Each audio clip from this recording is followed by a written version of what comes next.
right here on 1080 The Fan with pre-game coverage starting at 8:30. In the NFL, former Chargers head coach Brandon Staley will be hired in New Orleans to run the Saints defense under new head coach Kellen Moore, and the Jacksonville Jaguars told new head coach Liam Cohen he could choose his GM, and Jacksonville has now hired former Rams personnel executive James Gladstone to fill that role. More sports scores and stories in 30 minutes. I'm Ryan Buckley at the 1080 The Fan Sports Desk. Listen live or on demand on the Odyssey app, the Fan's desktop player, or through the smart speaker to play 1080 The Fan. Jump back to earlier parts of your favorite fan shows on the Odyssey app. The only way to rewind Portland's sports leader, 1080 The Fan. Hear this, right now. Welcome. Primetime with Isaac and Suk. What is going on up here? I never know, man. Unbiased. Shut your mouth. Uncompromised sports talk without the sugarcoating. I hope you're happy. You wasted everyone's life for 30 seconds. Isaac Rupp and Jason Sukanik. Now shut up and let me do my job. The best in sports coverage. This is gonna be great. This is Primetime with Isaac and Suk on 1080 The Fan. Well, hey, what it do? Ahoy! What's going on? Hey, are we on? Yep. We hot? We're on? We're on. You never know. You're such a pro. You never know when we're out and about. Well, we are. Well, when you just trust it. When you started there, I didn't hear you at first, and that's always that's always problematic. I'm like, wait, is this? We are an Odyssey station. Is this working? Can you believe it? We are out of the cage. Yes. We've been let out into the public, into the wild. Following in the footsteps of giants. Yes. And I think we're on YouTube as well. Oh, yeah. And on YouTube, you can see a cool car behind us, which might give you a hint as to where we are. Oh, yeah. Look at that. We got like an old Cadillac behind us, I think. Looks like a Caddy. Yeah, we got some tail fins on that. Maybe an old Chevelle. Where would we be then? What would that mean? I would assume that we are at some sort of auto show. That would be my guess, because as I look around, a lot of cars. Not just any auto show, Jace. No, the auto show. We are at the Oregon International Auto and Motorcycle Show. Oh, yeah. At the convention center. I'm going to maybe pick myself up a Vespa while I'm here. You should. Zip around on that. They say that this is the largest four-day auto show in the Pacific Northwest, and yes. I am not one to doubt them. No, it seems like a weird thing to lie about. I'm going to go ahead and take that as the gospel truth. Well, stuff like that is often lied about. Do you think there's one like in Tacoma right now that's saying the exact same thing? Probably. Preposterous. Like when we say we're the sports leader. Do we really know? Yeah, what does that even mean? I don't know. Best burger in town. Oh, really? According to who? Best coffee ever. All right. Let's go. Well, it is a large auto show, though. I spent the last 45 minutes wandering the halls, and I can tell you, it's enormous. Yeah, we're out here every year. It's always fun to see all the latest and greatest. You know, I've got to say, I don't know about you, and you're a much bigger car guy than I am, as we've well established here. Yes. But I've noticed lately cars on the roadways with way cooler colors. Yes. Have you noticed that? Yes. The color game has changed. Yeah. Although, you know what's weird is it's getting way better. The American cars, where we're lagging behind is the interiors. If you buy a European car, the Europeans have the interior leather with way more color options. And I'm hoping the American car companies catch up. But the exterior colors, we got a whole new ball game. Yeah, there's lots of really cool greens out there right now. And that's what I got. Like mine, I got an EV like 6 months ago, and I've got they call it York green. It's like the Statue of Liberty green. Soy boy. Yeah, I know. I'm an EV driver now. I still have the Ford Bronco, so I like to pollute and then save at the same time. Therefore, I meet somewhere in the middle. I like a lot of the matte cars that are coming out now. A lot of people are doing like the matte finishes. Yeah, if you're buying a new car, you have more color options than ever before. And it's kind of cool because, for no offense, but like red, silver, blue, white. It was limited, It was like... Well, a lot of now, instead of like white, people are doing like chalk. Yeah. And like it's cool. Different shades of all the stuff. You're right about interior, too. It's like, we haven't shopped for cars too much, but when I do, I'm always disappointed in like... I never really like black interior. I think it's like depressing. Yes. I mean, it's sleek looking. Yeah. But it's kind of depressing. I like the lighter. Yeah. I don't know. But you can never really find it. Yeah. When I got my car, I was debating between two colors. One was kind of a unique gray, and one was a unique green. And I ended up going with the green because of the interior. The interior of mine is peanut butter. Nice. It's like I've seen that. It's like that. I don't know, it's orangey leather. Yeah, like an orangey, brownish leather. And the other one just came in black. And so I ended up the exterior, I actually maybe have liked the gray slightly better, but the interior sold it for me. I liked the exterior color, but the orangish leather kind of sold me on it. Yeah, there's all cars now are. I mean, you just have more options than ever. There are so many companies making good cars with cool accessories, and you really can't make a bad car anymore because you'll get killed. I mean, it used to be like there was like lemons. You're like, oh, you don't want to buy that. But if you're a car company and you make a crappy car, you get exposed. So there's just better quality than ever now, and you really can't go wrong. There's just a million good choices out there for you. You can see them all here. Yeah, I was going to start a car company based on all my gripes about cars, but now I can't. They've caught on to all my gripes. They've caught on. Yeah. Like when you go shopping for a car, it can be overwhelming because there's just a lot of good options. You're going to get out of here with the Cybertruck today, aren't you? Let me just say this. I bet you are. You look like a Cybertruck guy. I am. We're all entitled to our own opinion, and you like what you like. Football's football. If you drive a Cybertruck, we're not going to get along. Why? We're just not. If you think that is a cool car, I promise you that you will hate hanging around me because it's just not going to work. I do not think that may be a deal breaker for me. If I was like, hey, I met a cool guy. I don't know. We hang out. We had some beers, and then we walk out to the parking lot, and he's driving a Cybertruck. I'm probably just going home. Do you think anyone who drives a Cybertruck? Because every time I see one, and you do see more and more of them, I try to see who's driving it. Yeah. For that very reason, I'm like, wow, look at this douche. Pretty much. But you can't really see them. Yeah. But do you think anyone that drives a Cybertruck thinks it's cool, or have they just exposed themselves as someone who just has to have the latest and greatest no matter what? They can't like it, right? It's got to be, right? There's just no one from an aesthetic point of view that thinks that looks cool. I just think you're trying to be... It was so different that it's like high fashion, like Cam Newton, right? There's no way that Cam Newton looks at his stupid Harry Potter wizard hat and think that that's a good look, but he does it because it makes you stand out and it says, look at me. And I have a tiny penis and I'm probably a douche, but it's still someone paying attention. It's the only reason to have one. I think that's just right. Awful. And are they all men? There's no way a woman drives a Cybertruck, right? I mean, like, I don't want to be sexist, but yeah, I don't know. You know what I'm saying? I don't know. They're all men. I would assume.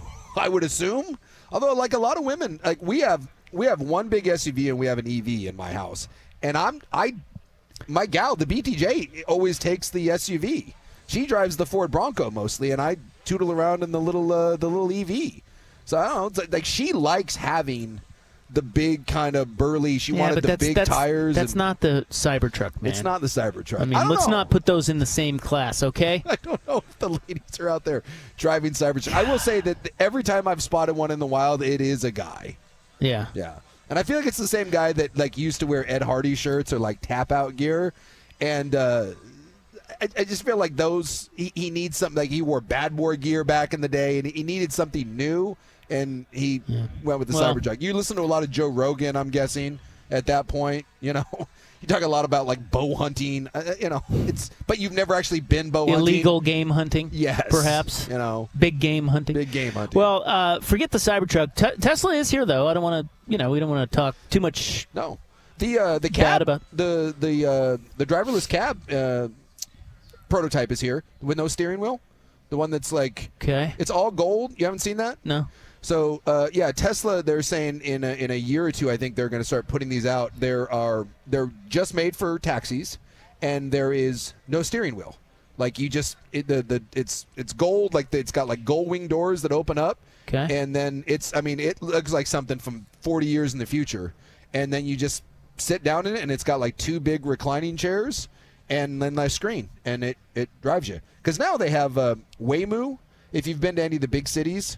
Waymo, they're all Jaguars, and they're driverless Ubers. But it still has a wheel. You know, it's just there's no one in it, and it drives itself, and it has like a big kind of GPS thing on top of it. There's no way to drive it. You couldn't drive it if you wanted to. No steering wheel, no gas, no nothing. You okay with that? This point? I will say that I've only ridden in the Waymo. I was in Arizona. In fact, I was down at an auto show. I was down at Barrett-Jackson. Was that last month? And that was the first time I was in it, and it was weird. It was a little nerve-wracking. I'm not certain that I'm fully prepared for the no steering wheel sort of thing. Yeah, like, can but you it's coming. take, like, if something bad happens or is about to happen, can you, like, there's no way. So if you see something bad about to happen, There's nothing you can do. there's not one thing you can do. There's no gas, there's no brake, there's no steering wheel, there's no nothing. You are sitting. You can go. It's right over there. I'm telling you. During the break, I'll go check it out. Yeah, Yeah, it's just got like. I'm out. Imagine it is literally like sitting on this couch that we're on a little love seat right here. You are sitting in, and then there's a back seat, but you're sitting in this, and then there is like a laptop screen in front of you that you can punch in where you're going and all that. And supposedly he's gonna start putting those out here within the next year or two. All right. Well, Tesla's here, BMW's here, Chevy, Dodge, Jeep. Yeah, They're all here. everything. Well, I don't know about everything. Are they all here? They're all here. Yeah, I mean, you may My not. guys at Audi here? Yes. Nice. In fact, I was just over there because that was my little EV is an i4. So yeah, they've got like the Audis and the BMWs and all that, Mercedes, and they're all in different like kind of wings. But you can look up, and if there is a car for sale in the United States, it will more than likely be under this roof. I'm told you can win a Chevy Equinox if you come here. Oh, tasty. You may not. You may not. But you could. In theory. Which is probably a reason to get down here. I'd also like to give a shout out to our man over here, this gentleman. What is your name, sir? Bradley. Okay. Our I fine feel like, bartender, yeah, Bradley. So every year they put us out here by the bar because they're smart. Yes. And they know that we would like that. And we do. And we appreciate that. Yeah. But I think every year, and so there's bourbon, there's wine, there's beer. I see Coors Light up there. Do they have Coors Heavy though? No. More of a banquet, man. We They know don't. that. We do know that, but that's... It's disappointing that the Coors Light is so prevalent and that the banquet is not. Yeah, but I mean, if you put the banquet up there, it wouldn't sell as well as the Coors Light. I know it's disappointing. I mean, I don't like. Yeah. But anyway, that's Bradley, and I was looking over at Bradley. I'm like, man, I think because we've done a lot of shows at the auto show here. Yes. I mean, I pretty much come out every year. Pretty much. And I think he's there every year. I think it's the same He's guy. just over there toiling. We love him. Who now is trying to ignore us. But I Yes. know you hear us, Bradley. Yeah, you hear us. We appreciate you. You know what's going on. Look, he's Yes. a humble servant of the people. We appreciate you, and thank you for your service, sir. You get over here and have Salute to Bradley. Have him pour you a Buffalo Yeah. Trace and leave a nice little tip for the man. That's right. So if you come out here, say hi to Bradley. He's a man in the bar over there and having to listen to us for 4 hours. By the way, someone's mom bought a Cybertruck. Well, we got a mom in a Yeah, I said, Cybertruck. my mom just bought a Cybertruck. I told her not to, but she's flashy and thought it was cool. Okay. Wow. That's a... I'm not going to say a thing well, hey. about that guy's mom. To each their I own. draw the line at I'm guessing that his our mom listeners' has a moms. very aggressive haircut. That's all I'm going to say.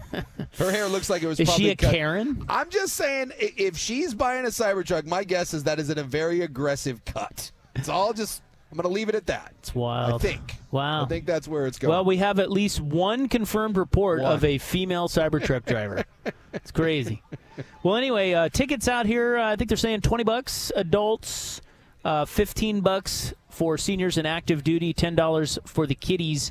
Although Sunday is family day, so you can bring everybody out, and the kids are free on Sunday. So it'll be open till 10 tonight, 10 to 10 tomorrow, and 10 to 7 on Sunday. And I think we're going to talk to Greg, who's the executive director out here. The head honcho? Yeah, he likes to come by. He's a huge dude, Yeah. big car guy. He likes to come by and sit down with us every year, and we're going to have him on a little bit later. Yeah. We'll ask him why there are 3 different words for car. I don't understand that. Oh, we got like You know auto. what I'm saying? Well, automobile, vehicle, and car. Yeah. Why? Yeah. It's a good question. Have you ever answered that question? I have never you ever answered thought that. about that question? I go to car shows every year, and I can honestly tell you I don't know if I've ever heard that question, but now I'm going to be forced to ponder it. Do you think he's going to have an answer? My guess is no. Or will he be flummoxed? I guess he's going to look at you like you're an idiot, but I'm kind of looking forward to it. Well, I wonder. Yeah. Why? Yeah. Why? What is the deal with that? All right, let's take a break. When we come back, we will talk about last night in sports. It was a good night. We watched hockey. Well, Yeah. no, it wasn't. Well, if you had Buck's betting ticket, it was. Well, Buck, yeah. Yeah. But Canada won. No, hockey won last night. Oh, okay. Hockey won. Okay. We'll get to that next on The Fan. The home of dirt and sports.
is Primetime with Isaac and Suk on the Odyssey app and 1080 The Fan. All right, we're back at the Oregon International Auto and Motorcycle Show. I forgot to tell you I was going to make an announcement in the opening segment, and I buried the lead, basically. I have my ICE team out here, and we are rounding up loud muffler goobers, and we are jailing them on site. We know what you look like. We know who you are. The best part is like a pitching wedge from here is it's a company that is a performance. Like they can take your 700 horsepower car and make it into like a 1200 horsepower car. Cool. With all the loud engine that goes along with it. I just walked by it. It is a stone's throw. So if you're looking to round some people up, I think just over our shoulder. It's not me. It's my ICE It's team. your ICE And team. let me tell you something. They haven't been around to this part yet. Yeah. But they will. And that operation, it's going to get shut down. It's done. Well, I got rid of my Mustang, so I'm safe because I don't think you would not have liked that. You're a loud muffler guy. It wasn't loud. It just was louder than you would have liked. It is as it came by the factory, but yes, it was. It didn't have a loud muffler. It had a loud engine when you started it. Well, last night in sports, pretty good little night. Yes, hockey, I mean, hockey won. Yeah, last hockey. night. Yeah, I mean, everybody was watching hockey. Yeah. 9.3 million viewers, they said. It was the largest audience for a hockey game in the history of ESPN. Yeah. And that is a NBA Finals type number. Between Canada and the United States, almost 17 million people. And, I mean, I was listening to different people today talk about it, and one of the things that came across on my Twitter was one of the morning shows that Stephen A. Smith was on. And he said he was flying back from somewhere, and he said he was walking up and down the plane, and he said, and they had live TV on the flight, and he said literally every seat was watching hockey.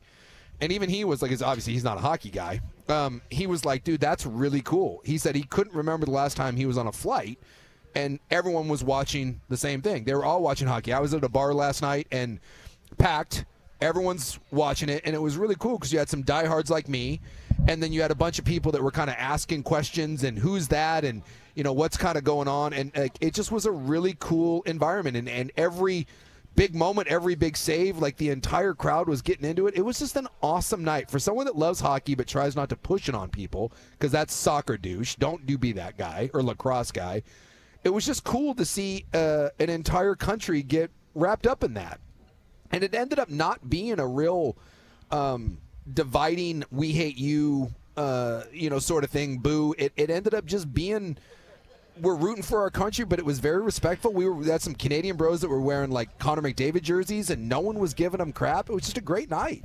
I felt like it was a little more higher-end crowd in Boston. I think so. Because I felt like in the third period when it was tied and it was getting tense. Yeah.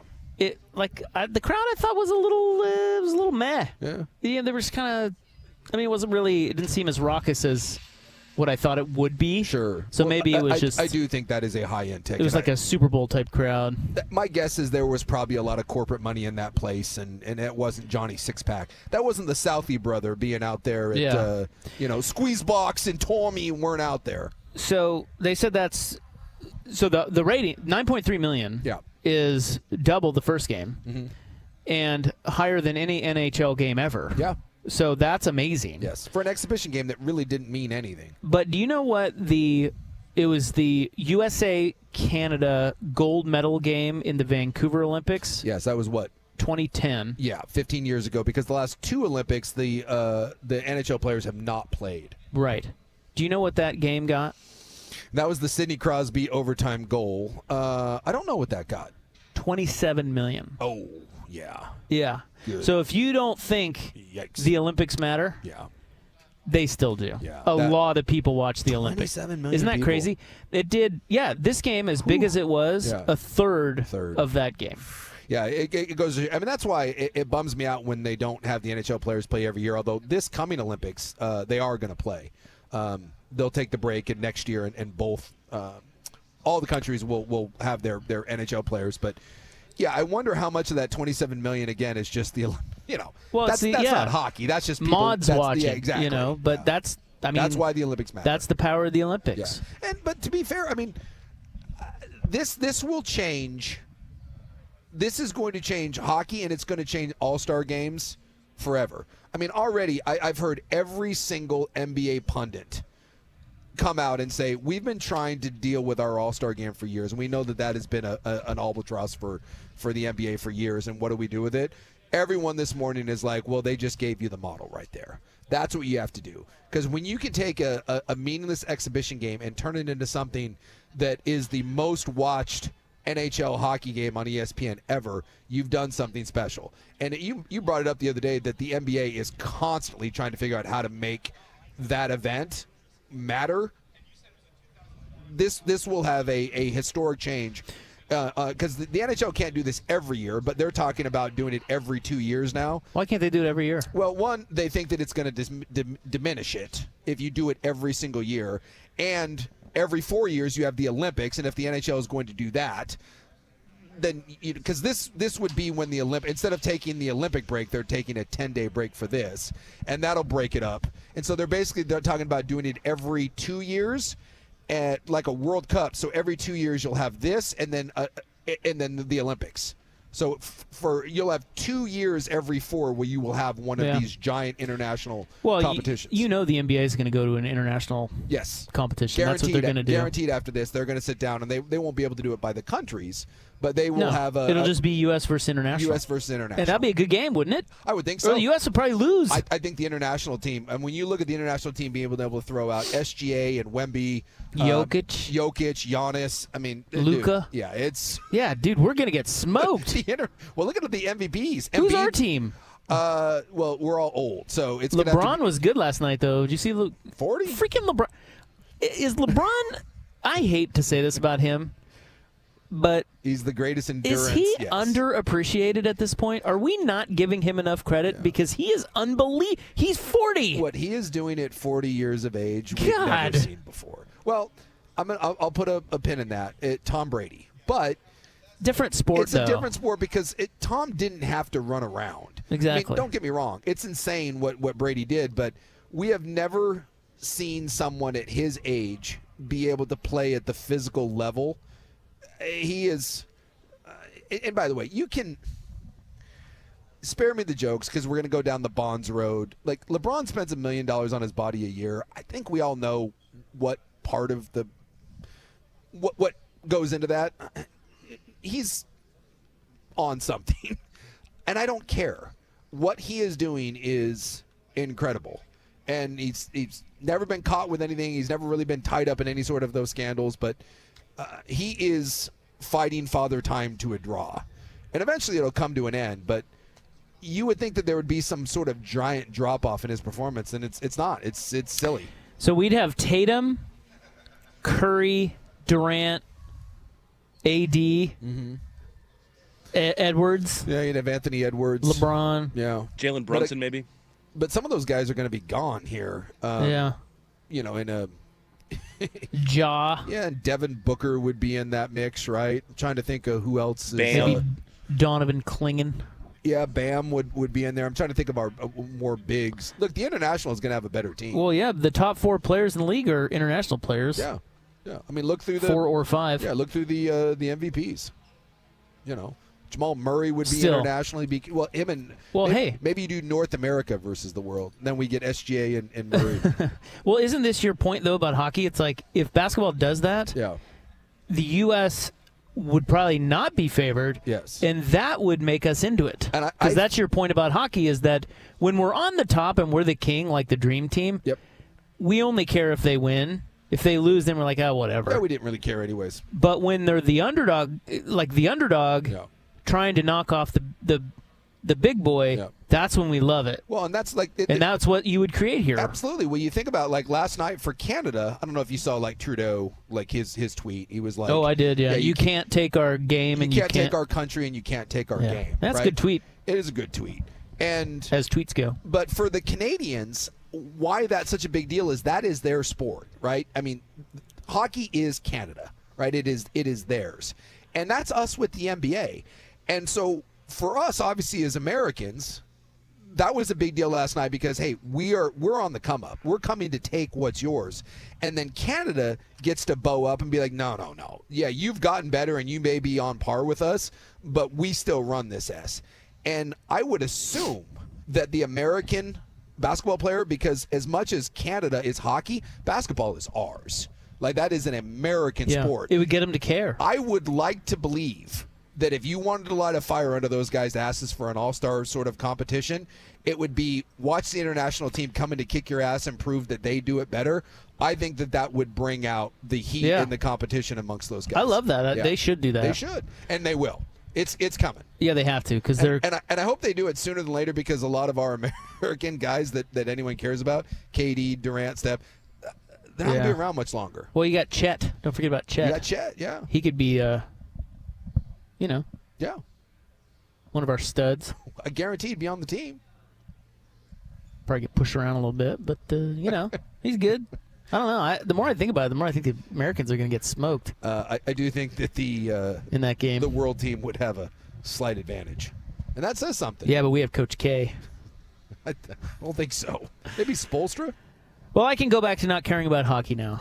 But Yeah, thank you for the night. And I don't know. It was great. I don't know if that I leads enjoyed to it. more people watching. I don't. Hopefully, it planted the seeds. It's a slow build, and hockey will always be the little stepchild of the big four.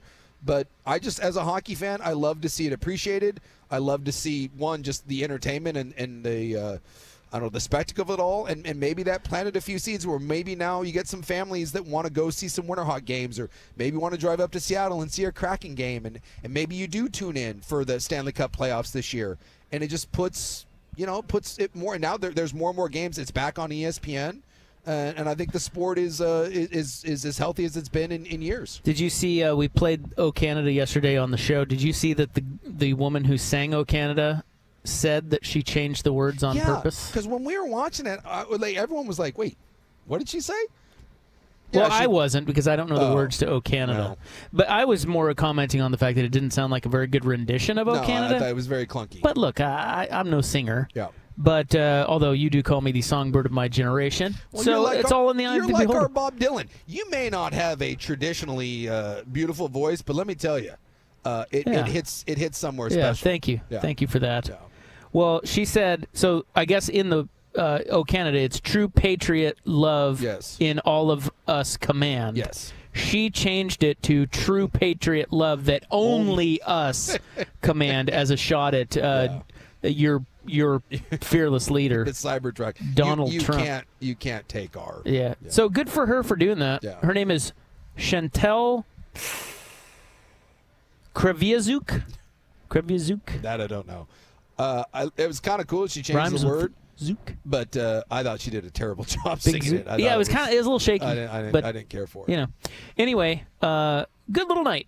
Yeah. Good little night. Yeah. And the Blazers lost The Blazers as did well. lose. If you guys didn't watch that, LeBron's still kicking ass at 40, and Yeah. Jeremy Grant. He's quite good. Yeah, Grant was terrible. Is Jeremy Grant? I kind of feel bad for him, but I also kind of think he needs to. I don't know. Is he checked out? I hope so. I mean, the idea at this point is time to pull the chute. Start sitting the vets down. Well, I mean, if you're Jeremy Grant, I'm supposing he wants to be here. Supposedly he likes being here, but if you're at this point in your Why? career, what the hell are you? I know it makes no sense. What's to wrong me, with but him? I don't know. It was like when Bradley Beal wanted to stay in Washington all those years. You're like, really? Man, what are you, an idiot? I guess. By the way, Bradley Beal. What's going on with that guy? Boy, that's just off a ledge. Is he the best player that kind of sucks, or that no one wants? Yeah, he's bad. Him or Paul George? Yeah. Ooh, George. Yeah, they both. It's just it didn't age well. So I remember Still making like $50 million a year or something. Remember, like Mo Vaughn had this going on in baseball, and Ryan Howard, and they had these guys that were good, and they kind of toiled in obscurity, and then they ended up with these monster bloated deals, and then at the end it was like, oh my God, no one wants them. Yeah, Ryan Howard was hitting like 195. Yeah, who was the guy for the Orioles? Chris Davis, right? Yeah. He had one of those. Oof. In fact, there was an article I read, I don't know, maybe a week or so ago, that was talking about the Lucas situation. And what player did they bring up? They said that there could be another big NBA guy. It was Ja, wasn't it? Yeah, it was Ja Morant? Yeah, this guy said, hey, just keep an eye on this.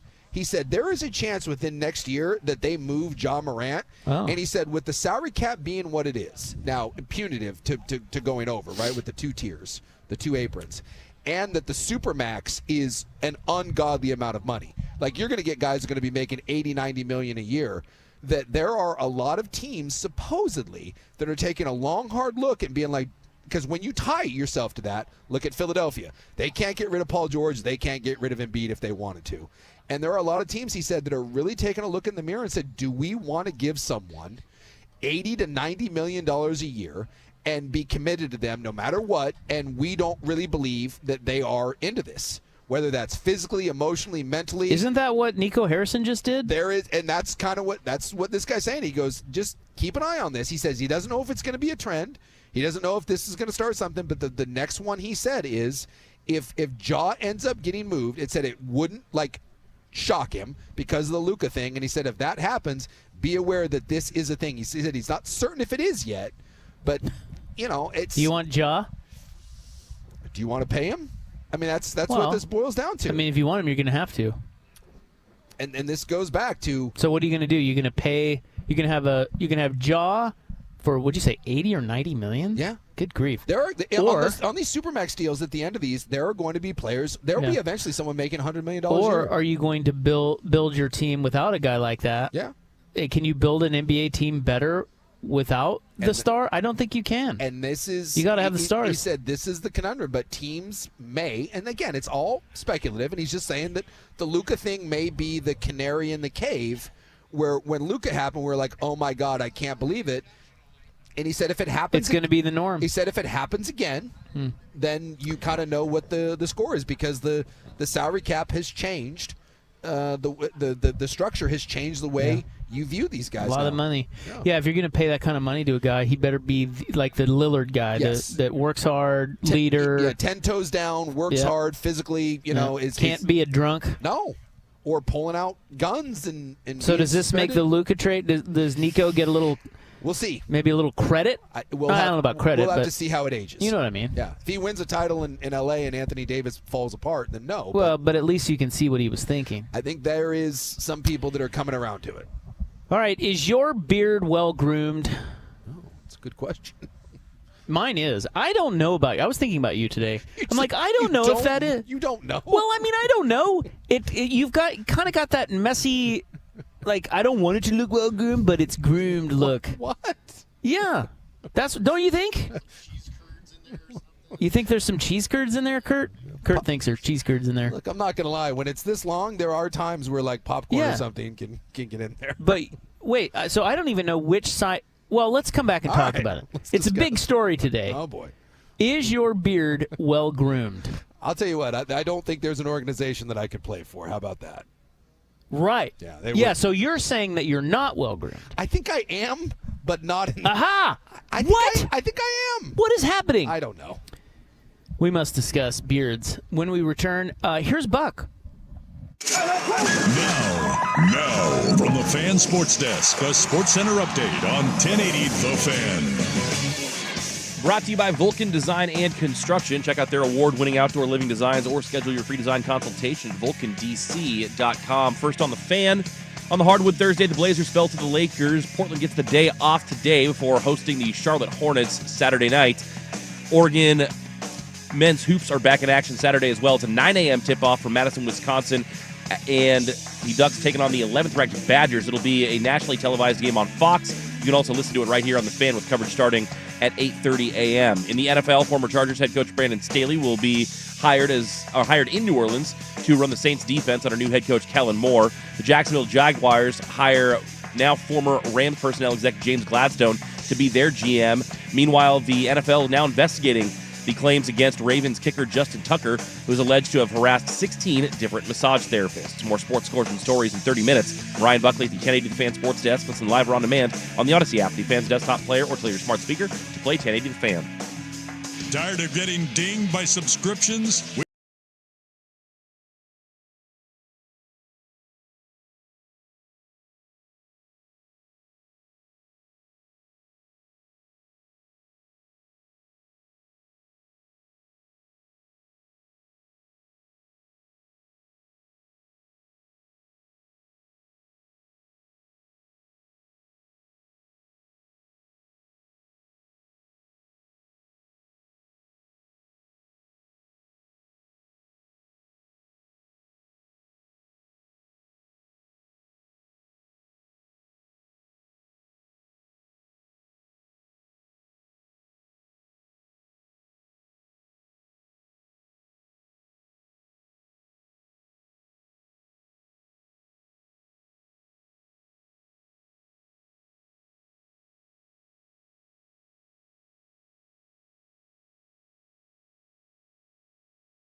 Show. This is Primetime with Isaac and Suk on the Odyssey app and 1080 The Fan. It's insane.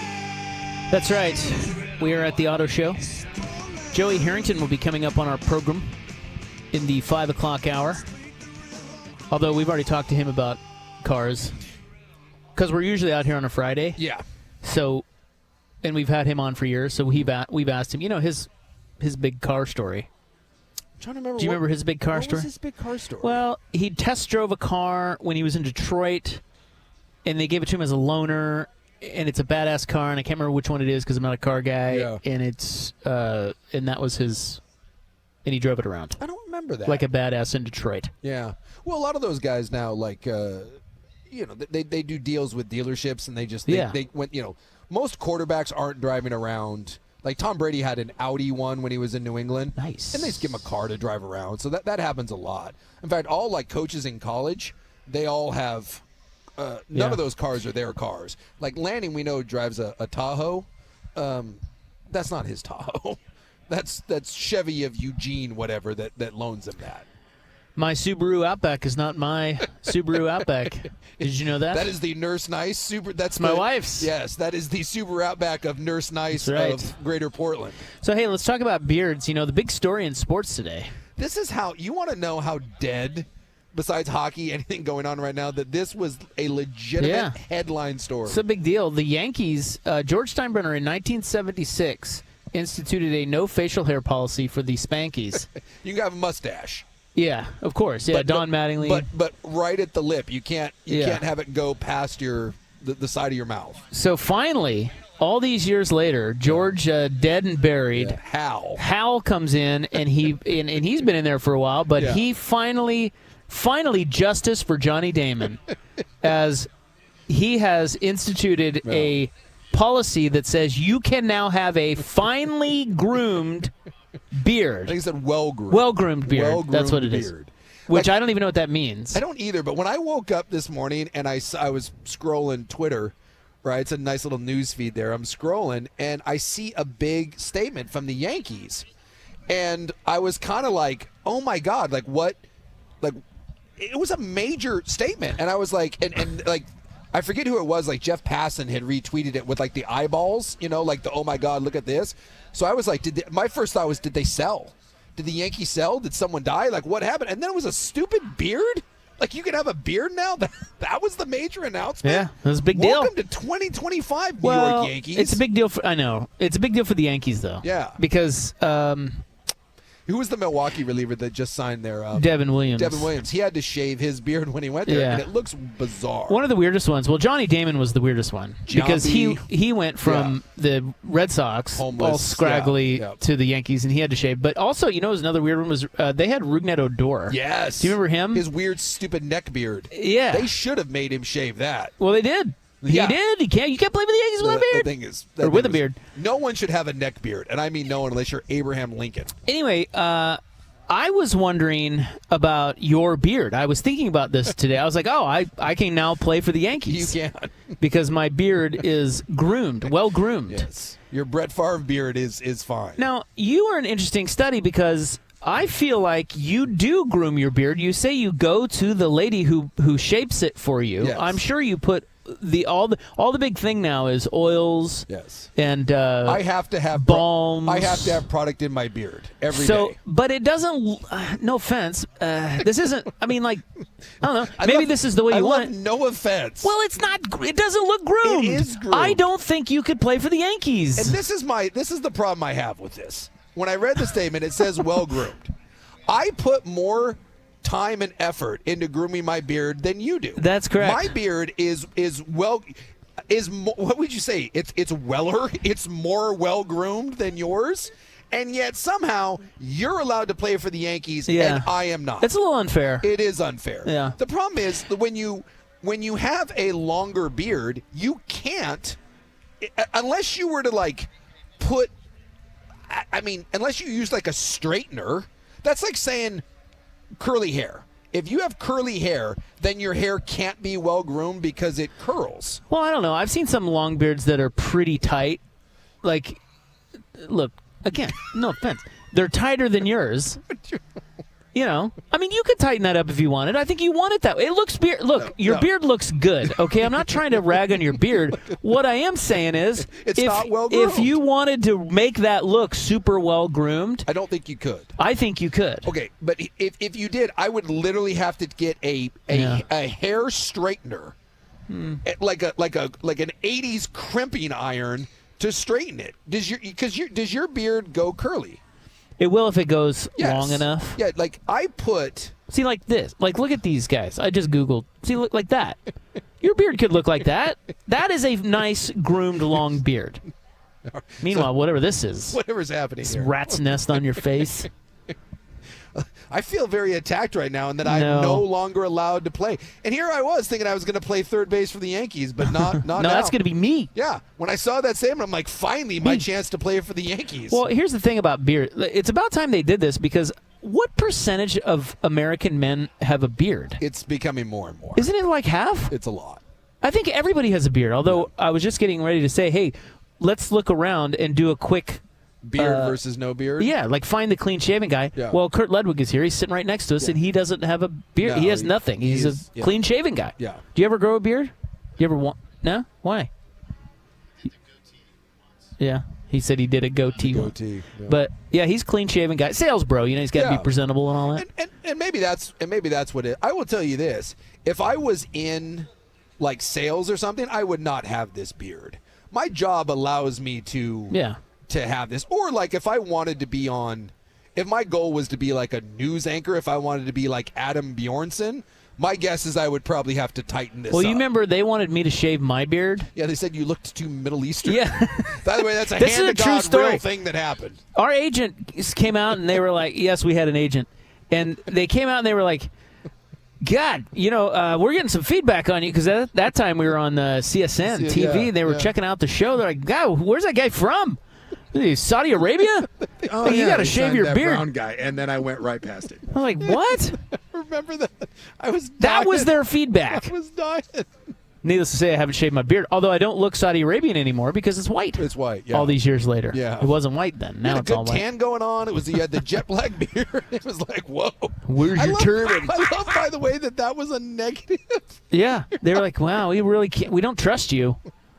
Yes, like if I was in, although like the tattoos and beard thing, it has come a long way because you are seeing more and more people that are in traditional, like, doctors, lawyers. Totally. And you're seeing them that have more of that look. But I also understand that if you're in a business where you are seen and you are presented and your foot's in the door and that's your first impression, there are still a lot of people that probably look at me and again go with the January 6th thing. Well, you were mentioned like Ortner said the other day. He was producing for us, and Will said, we're both bigger guys, we're both bald guys, and he gets none of the January 6th insurrection stuff, and I get all of it.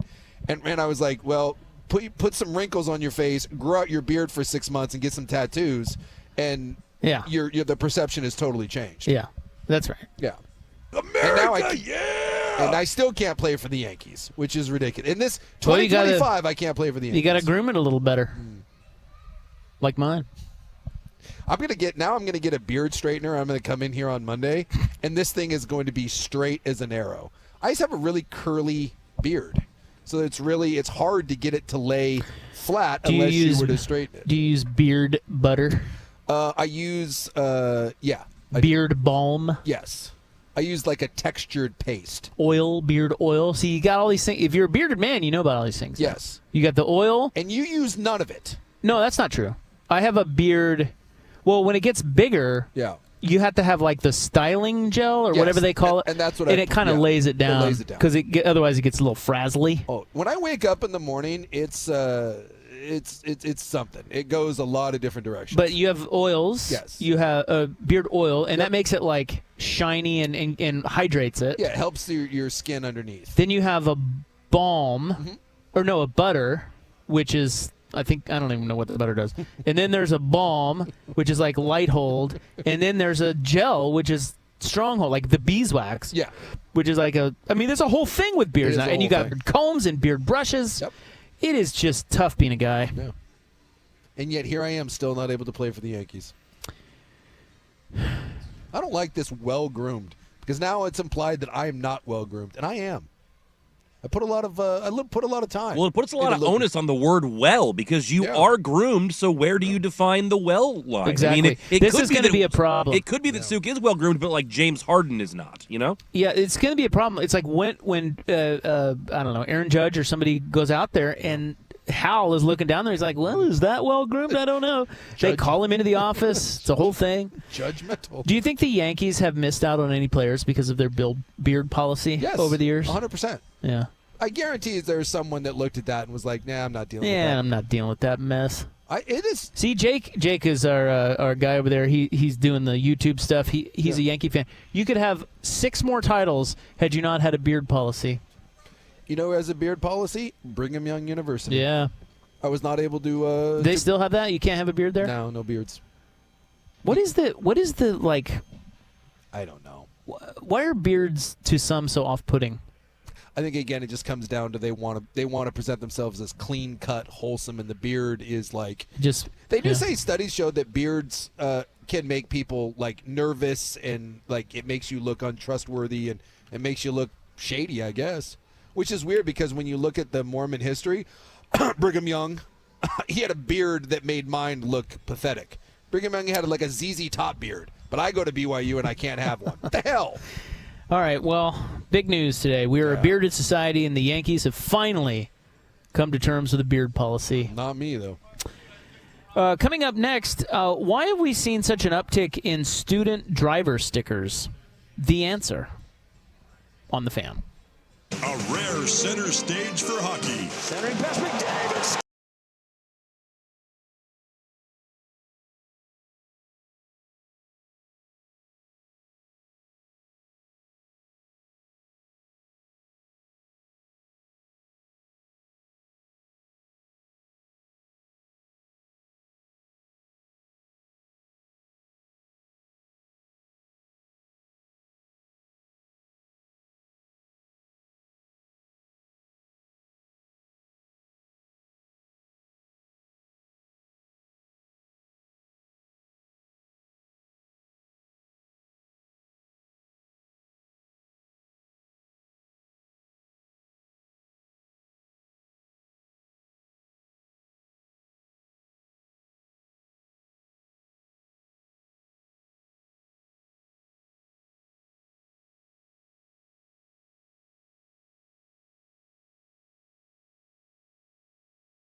Hey, it's me, Petey the Peppy Penis. I'm gonna shove a burrito in my ass. Live from the Oregon International Auto Show, this is Primetime with Isaac and Suk on the Odyssey app and 1080 The Fan.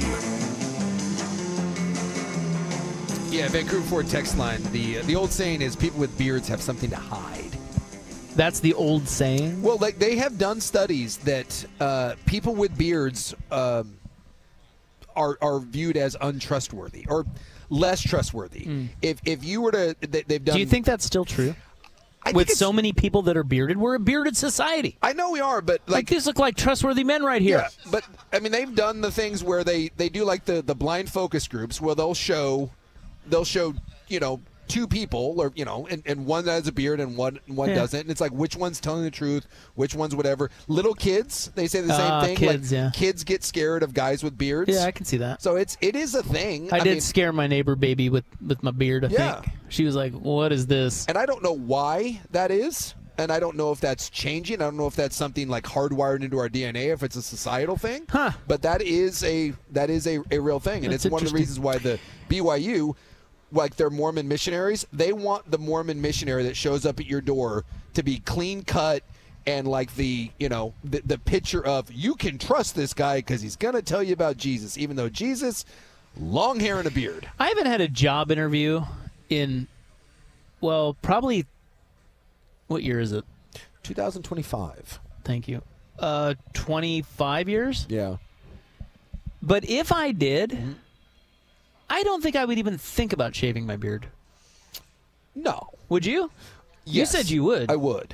Well, but I wouldn't shave my beard, but I wouldn't have it like this. Yeah. I've had this beard for like, 6 years, 5-6 years now, where I've grown it like this.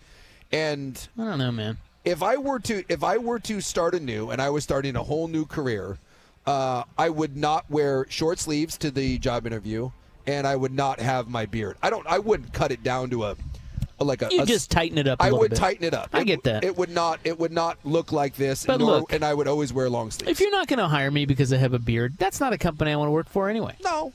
Get out of here with But that. I always did it like when I go to school functions for my kids. I would always wear long sleeves, so my tattoos were covered up, and I would always wear a nicer shirt, and I would take a little bit of time and kind of trim everything up because it's not for me. When you walk into your kid's teacher, like that teacher has sway over your kid, and so I always thought, let's put on a better, fair or not, people make snap judgments, and I don't want the teacher making a snap judgment about me and then that affecting my kid.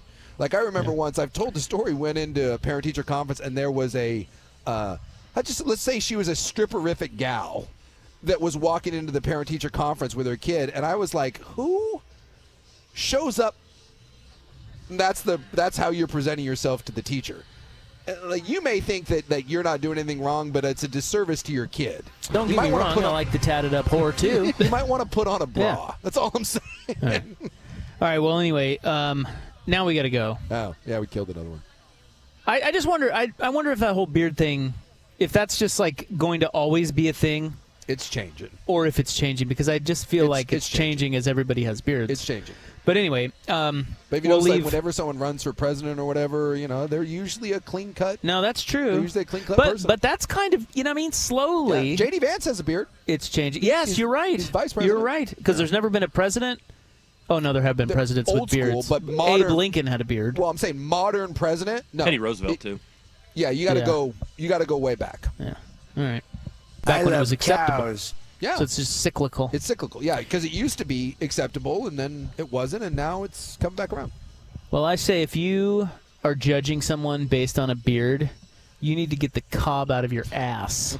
That's what I say. There's my PSA for the day. It does seem a bit ridiculous. It does. Can we put that on a? Yeah. Can we run that? Can we You can shove that up your granny little pumpkin ass.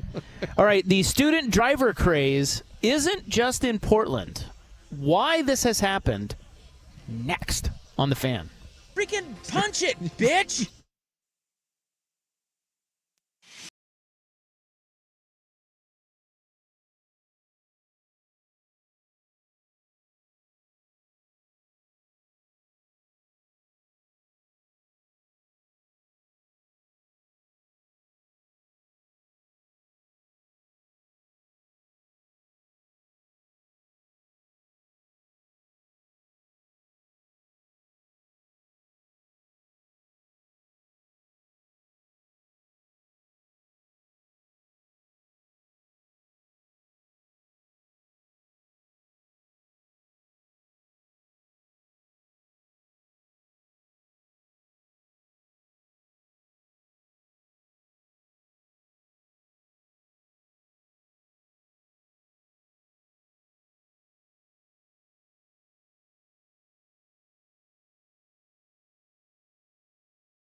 station.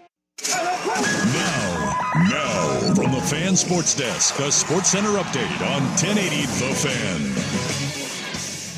Brought to you by the Oregon International Auto Show, driven by the Oregon International Auto Show. This Sunday is Country Financial Family Day. Kids under 16 get in for free. Get your tickets now at OregonAutoShow.com. First on the Fan. On the hardwood Thursday, the Blazers fell to the Lakers. Portland gets the day off today before hosting the Charlotte Hornets on Saturday night. Oregon men's hoops, meanwhile, back in action on Saturday, looking to make it 4 wins in a row. They've got a 9 a.m. tip-off in Madison against the 11th-ranked Wisconsin Badgers. It'll be nationally televised on Fox. You can also listen right here on The Fan with coverage starting at 8:30 a.m. In the NFL, former Chargers head coach Brandon Staley will be hired as the New Orleans Saints defensive coordinator to run Kellen Moore's defense. The Jacksonville Jaguars have hired a GM, taking on former Rams personnel exec James Gladstone to fill that role. And the league, meanwhile, is now investigating the claims against Ravens kicker Justin Tucker, who's alleged to have harassed 16 different massage therapists. More sports scores and stories in 30 minutes. I'm Ryan Buckley, the 1080 The Fan Sports Desk. Listen live or on demand on the Odyssey app, the Fan's desktop player, or tell your smart speaker to play 1080 The Fan. It's The Fan on FM. Go to 99.5 FM HD2 and enjoy high-def 1080 The Fan. If you can find the time to explore the mind of a stripper, then you can find the time to spend with your actual family. Primetime with Isaac and Suk. Damn! What they on? All steroids and no carbs? Them some thick-ass kids. This is Primetime. We're not like you. We're grown-ups. Your source for the best in local, regional, and national sports. Oh, my goodness. Here are Isaac Ropp and Jason Sakanik with Primetime on 1080 The Fan. You need to get the cob out of your ass. Welcome back. It's Ropp and Zook. It's a great line. You need to get the cob out of your ass. The cob is great, but it's still, no, your greatest ass work is still the Halloween. Take your Halloween and shove it up your little kid ass. It's your masterpiece. Well, shove that straight up your little kid ass. You can shove that up your little pumpkin ass. And I'm going to shove a burrito in my ass. I mean, there's a lot to choose from, but the Halloween, it's your Rembrandt right there. You can take your Halloween and shove it up your little kid ass. It never ceases to make me laugh. Well, just during the break, I painted myself once again into an old corner, being 85 years old, complaining about all the racket here at the auto show. What's the type of music that was playing? Racket. No, we're at the Oregon International Auto and Motorcycle Show. Yes. Yes, they've added quads and e-bikes and scooters and the whole thing here this year. We're at the Convention Center. This is hour number 2 of our radio program. We've got Joey Harrington next hour. And up next, we have a segment about sports amputees. Because yeah, I saw that. Yeah, we have a new sports amputee. Yeah, we do. Move over, Dion 8 Toes. Yeah, this one is... This guy lost a foot. I know. He went big. If you're going to, go big or go home. But first, Jace, have you noticed, and I think you have because I think we've talked about it here before, the uptick in student driver stickers? See them all the time. Yeah. There's an Asian lady who drives a minivan in my neighborhood that has one. I see her all the time. There's no way she's a student driver. She's in there by herself. I never see anyone else in there, but she's cruising around in that thing all the time, and it throws me for a loop. Well, you're not the only one. Yes. As there has been an uptick in student driver stickers all across the country. I'm convinced, and I'm sure you have this. I have an answer. There is an answer as to why. Because my working theory is that when you're a crappy driver, and I don't mean to call out this lady. I'm not trying to do the Asian bad driver thing. Oh, wow. Yeah, China. I'm not doing that. Believe me, my gal gets very upset. If you ever want to piss her off, just make a joke about that and watch her. She'll stab you with a cinnamon roll, and that has happened to me. Why does she get so defensive? That's my whole thing, but she gets very, very defensive. You're not running for president of Asia. Yeah. Well, because the stereo. Is your wife a bad driver? And I'm not saying anything about Asian. No, I don't think she's a bad driver. Is she a careful driver? Well, that sounds like a yes. No. She is a careless. Careless? She's aggressive. Oh. She's aggressive. See, my wife is a very safe driver. No. I would classify her as a good driver. Yeah. But yet it drives me crazy. Yeah. I'm like, come on. Yeah. She's the opposite, where she drives, like, if you get in the car, because like I said, we switch cars, and she drives the bigger of the car. She drives like a 90s gangster rap video. The seat is pushed all the way to the steering wheel and then reclined to about a 45-degree angle, where, that one hand on top and a full, it scares. It's a vibe. It's a vibe. Picture me rolling. And the music is always very loud. Gonna catch her riding dirty. Yes, and then she puts the Bronco top down in the summer, and it's a very carefree ride that makes me very nervous. But she gets very defensive if you question her driving ability because of the stereotype of the Japanese driver. She gets very, very angry about it. But my working theory, and this is true for the Asian lady with the student driving minivan, she is a terrible driver. Every time I see that damn minivan in my neighborhood, it scares me to death because she's doing something she should not. And I believe she puts that sticker on there so that we don't honk at her, and it gives her an excuse to be a jackass driver. That's my working theory. Yeah, it does seem like it's kind of part and parcel with how humanity has moved. Yeah. That you would think that it's reasonable that people are now saying, "Oh, I'm just going to go get a student driving sticker, and then everybody's going to leave me alone, or I can do whatever I want on the road." But, that's not it, though. That's okay. That is not it. That's my working Although that theory. may be it for her, but Willamette Week wrote a. Excuse me. What? Willamette Week. Willamette Week. Thank you. Yeah. I've lived here 20 years, 25 years, and I can't get it right. For heaven's sakes. No, they wrote a thing on this, and they said that people all across the country are seeing this. COVID. What? Well, it's COVID. So when COVID hit, do you remember COVID? I do remember COVID. So they had COVID. Yeah. And when cars had COVID? Well, the kids were at home. Yeah. And the parents were forced to. The kids of that age at that time, the parents were forced to be the driver's ed teachers. And driver's so ed shut down? Yeah. Well, yeah, you couldn't be in a car. Do you remember how blasphemous it was to be in a car with someone with I forgot about that. with COVID? Yeah. So I love COVID. I'm just saying. I don't know why I was thinking that maybe that would be considered essential, personnel, but no. No. So school closures forced parents to get student driver stickers, and that's why you see all that. And that's also why you see people like her or parents driving them. Like, usually when you see a student driver sticker, or like in the olden days, there's a student behind it's the like, wheel. And they look terrified. Yes. And it's great. Because there's my kid went to, it's called I-5 driving school or whatever, because the schools don't teach it anymore, at least out in where we live. When I went to school, we just did it through the high school. We had some dudes. Do we have a fight? I don't know. Some dude's very angry. Now that's a racket I can get down with. What's going on? I don't know. Give us a play-by-play. Someone. I don't know. I'm hearing some yelling. Yeah, someone's not happy. We got a son of a. Anywho. Clean cut Kurt Ludwig is on it. Figure out what's going on.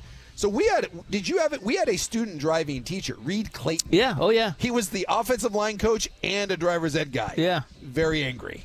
Hated kids. And yet he coached and perfect for I know, right? Student driving. Jeez. But now you have to go to the schools, and so I see those kids coming around, and they have the school's logo on it. And when you see that car, you are get ready for a terrified 15-year-old, and you give them all the space in the world. Yeah, don't mess with those people. But yeah, this other lady just has it's a yellow sticker on the back. They're $4.99 on Amazon. So I don't even need to be certified. I can just put that sticker on, and then I can teach kids to drive? Well, I don't know if it's still a thing, but it was a thing during COVID. Huh. And parents would get it off of Amazon. They put it on their car, and they would teach their kid how to drive. Interesting. With that. And then they left it on there. Yeah. And now that's why you see it's like there's no kids driving it. It's usually just the parent. I wonder if that lady now, I think I bet you that's what it is. And she just never bothered, because why would you, I guess it's not a very nice minivan, too, so maybe I was like, why would you put a sticker on your car? YouTube also saying they're not stickers, they're magnets, so it makes them easy to take on and off. Okay. I would hope so. Because I've never understood the people, when you put a bumper sticker on your cars, that's on there forever. Because getting that thing off is a pain in the ass. But if they're a magnet, that's true. But if they're a magnet, somebody could just come and swipe it. Yeah. And put it on their car. I want to flag this lady down. I see her like 4 times a week. I want to pull up beside her and give the window roll down, even though no one has their roll down window anymore. It's still the universal sign, roll down your window. And I just want to ask her, what's up with the student driver sticker? And by the way, why can't you make a left-hand turn? I'm looking right at you, ma'am. I'm going to get the one that says, please be patient. I'm 9 years old. 9 or 90? 9. 9. Well, yeah. Is there one that's... Yeah, you can get that. Oh. There's lots of cheeky little bumper stickers out there. You're going to get into a whole other conversation, but I am fascinated by what people decide to put on probably the second most expensive thing they own besides your house. I am fascinated by bumper sticker guy in general, but like a lot of bumper sticker guy. Whether that's guns, whether that's God, whether that's, 17 ducks, like just... Hey, got to make a statement. I'm even surprised by the person who's like, love my, great schnauzer. And you're like, that's the one thing? You have one sticker and that's what you want to tell the world about yourself? Yeah. Right? Big schnauzer guy. Yeah, like I have an Akita. I love my Akita. You know what would never go, like, as I'm driving around, like, you know what people need to know about this car? This car loves Akita. Like, what? Why? And yet they're out, or wine lover. I love it. Just in case you wanted to know, like, hey, I really like red wine. Cool. I like the ones that like tell you to get back or whatever. Yeah, like a Yosemite Sam sort of thing. Yeah, don't get too, well, they have the little sayings. I can't think of them off the top of my head, but like, don't get too close or don't park too close because I'm fat. And then there's a thin line of someone that you have to support. You should follow Jesus this closely. Yeah, that's one. I've seen that one. Yeah. Well, I told that story once where the Jesus person flipped me off. Yeah. They had like 6 Jesus stickers on their car, and I went around them, and I got the bird. And I was like, that's very You can't have 6 Jesus stickers and then flip me the bird for passing you because you're driving like a grandma. Did you turn to him and do the praying hands? No. I pray for you. Should have pointed back at your bumper sticker and, be more like Jesus. Although nowadays, maybe Jesus would flip me off. I would. Yeah. With a beard like that. Yeah. All right. I also like this one. I've seen this one where they have the Jesus sticker and then the gun sticker. Yeah. Those are my favorite. Where Well, they go hand in hand. I carry a Bible. This car carries 2 things, a Bible and a 45. What? Oregonian. Are you an Oregonian, Kurt? I saw a new one. I saw one that says washing gun. Washing. Just so you know, I love 2 things. I love Oregon and I love guns, and I'm going to put it on my truck. All right. We've got sports amputee talk coming up next before In the News. We're out here at the Oregon Convention Center. Let me give you the hours, just in case you're wondering. There's a lot of things you can do in Portland to kill time. Absolutely. This is one of them. Oh, yeah, you can kill an entire day wandering around here. Like, sometimes you get bored or you're like, what should we do today? Yeah. Come to the auto show. Absolutely. It's the Oregon International Auto and Motorcycle Show. We're at the Convention Center. The hours, they'll be open till 10 tonight, tomorrow 10 a.m. to 10 p.m., and Sunday 10 a.m. to 7 p.m., and Sunday is Family Day where kids 15 and under are free. We'll be right back on The Fan. The best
The Fan.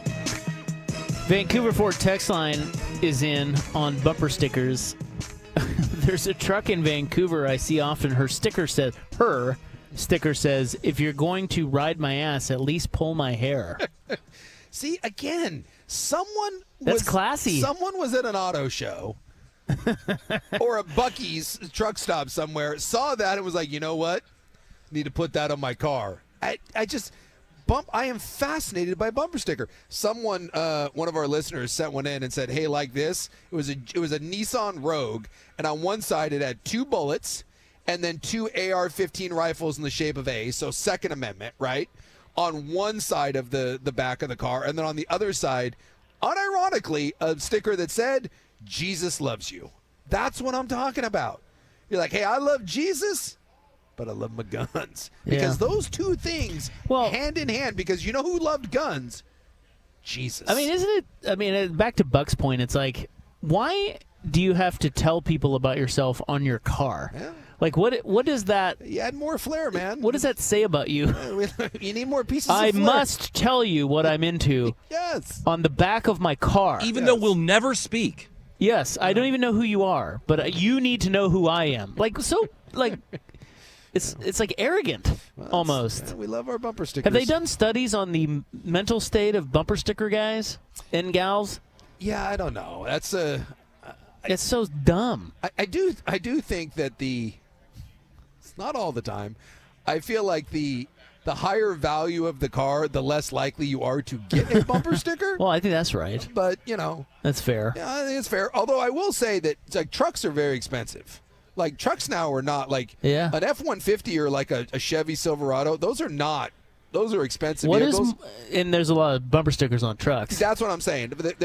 If you have a crappy car, the crappier your car, more likely to have a bumper sticker. And I find that truck way more likely to have a bumper sticker than any other car? Than any other car.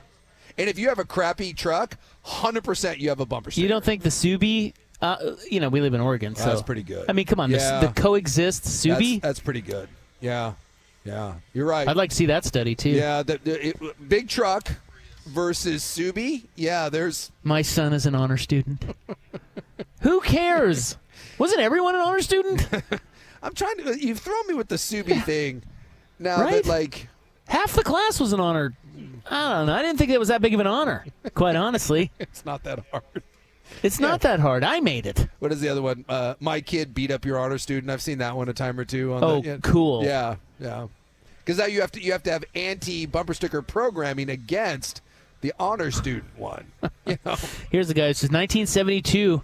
Put a George McGovern for president bumper sticker on the Family Galaxy 500. Took me 3 hours to get that thing off. We have a running joke. We have my little friend group. We have a friend of ours who is he's an officer of the law, and we constantly joke about it's just one of those where we're horrible to each other, and there is a running joke that we are going to get a bumper sticker. You can imagine what a cop would not want on as far as a bumper sticker, and we want to go over there at night and put on his bumper. Like those ones that are really hard to get off and see how long it takes him to notice. And then we're like, oh God, how bad would it be if he pulled up with that thing? Like, would he be really mad? We're trying to gauge how funny it would be, which is hilarious, versus how truly angry he would be that we put that on the car. Like, what if he had to scratch his bumper to get it off? And now, are we talking like an all cops are bastards situation or something different than that? No, I don't want to get just if you think about it. That means it's terrible. No, I just imagine a Portland police officer that had to deal with certain things over the years, and maybe there's an organization or two that we think would be funny to have a bumper sticker on his car. Here's one. Supporting certain organizations. Have you seen Baby Up in This Bitch? Yep, seen that one. Bumper sticker, yeah, instead of Baby on Board. I think the baby on board is dumb. Like, I'm not. It is dumb. I'm changing my driving because I've seen that in your rear? No. My dad had, I don't know if he still does, but my dad, I don't know if he still has the truck. My dad had an old, Ford Ranger, and he had the dual Coug Dad on there because he had Washington State and BYU. So he had the double Coug Dad. So that wait, there's a special bumper sticker for. No, he just had one of each. He had Coug Dad in red, and then like the Coug Dad in cool. in blue. He didn't have that on there for years. I don't know if he still does, but yeah. Somebody said there's a bumper sticker that said, "Please be patient, Asian driver." Gosh. Wow. Again, you want to piss off the BTJ? Bring up Asian driving sometime. I mean, it is a trigger thing at my household. There's one that's always in the parking lot at my gym that says, "Please don't honk, my mom is dead." Oh. Which I don't understand, but I see it 3-4 times a week. Interesting. In other words, I'm going through stuff? I guess. I don't know. Is it supposed to be funny or sincere? I don't know. That doesn't make any sense. How about this one? Should I give that to my kids? Dodge Ram Confederate flag logo, 2 F around and find out stickers, and a Midget Lives Matter sticker. Oh, my God. I will also say this. Good grief, Kurt. Be a little more subtle. Yeah, this, by the way, that person is kind of a genius. And let me tell you why. This is 100% true. First off, I'm at the point where I do not want any sort of confrontation on the road. Too many nut jobs out there waiting to pull out a gun and shoot me in the face. Not doing it. But I will tell you that the more badass crazy your bumper sticker, like if that guy cut me off in traffic or that guy honked at me and I saw that that's what's going on that. Yeah. I'm out. They might as well read warning at that point. Exactly. I'm like, nope, we're not doing it. I don't know what that has going on in that car, but I want nothing to do with it. And he can do what that dude can cut me. I don't care. Cut in line, whatever you want. I'm not messing with that. And so, like nature, like rattlesnakes, right? And skunks, the stripe. Poisonous frogs and stuff are always brightly colored. Nature has a way of telling you, don't F with this, right?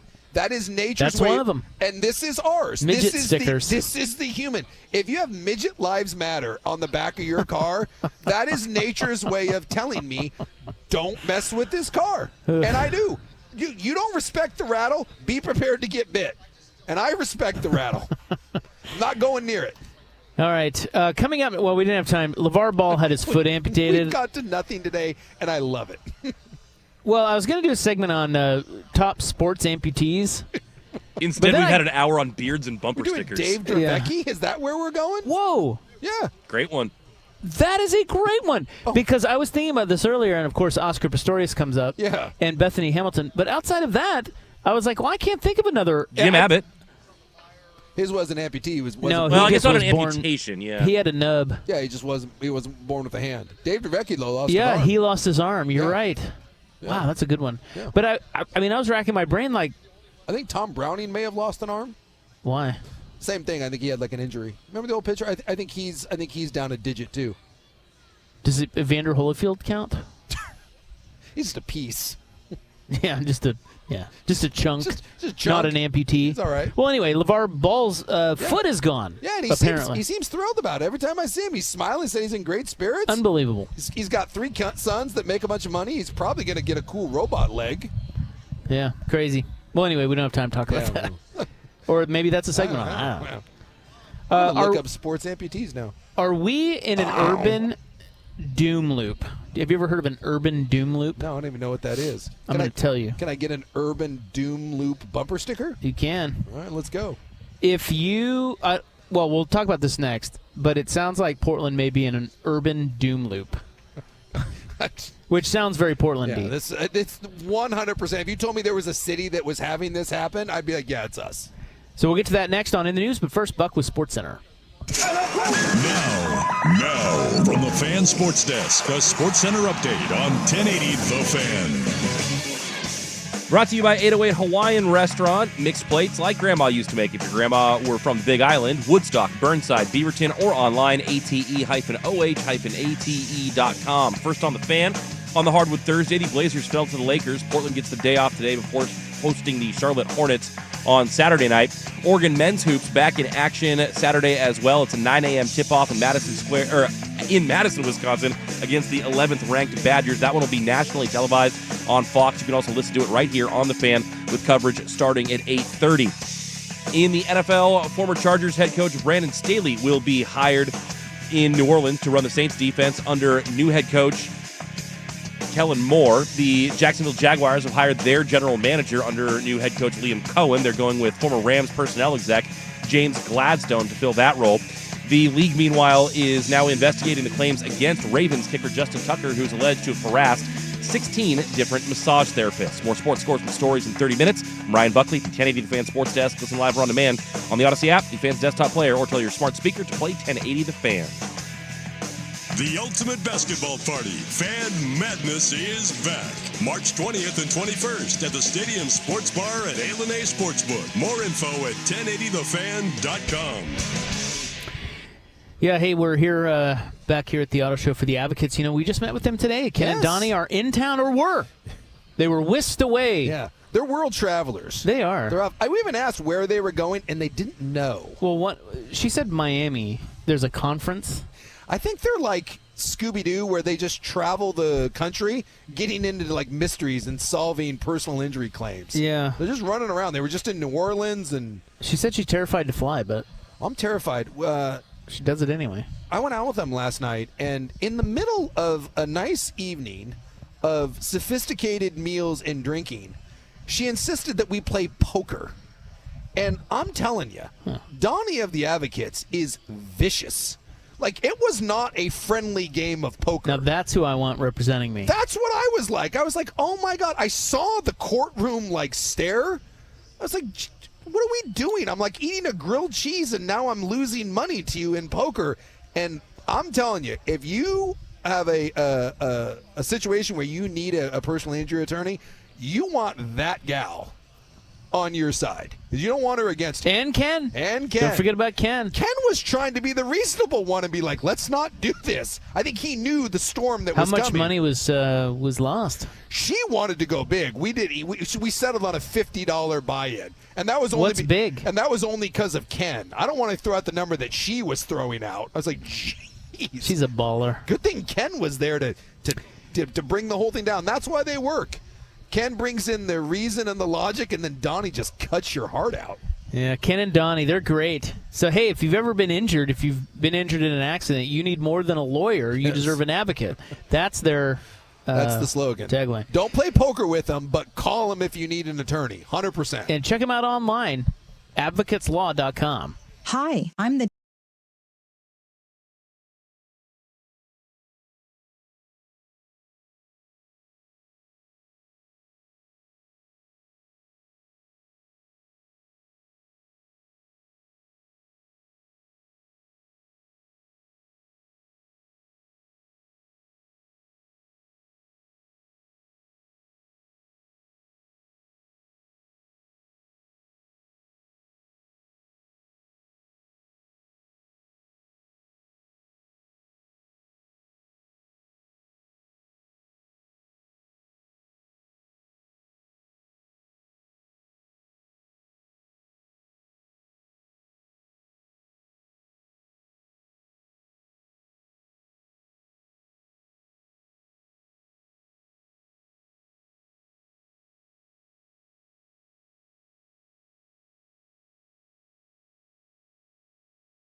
Girl, you something else.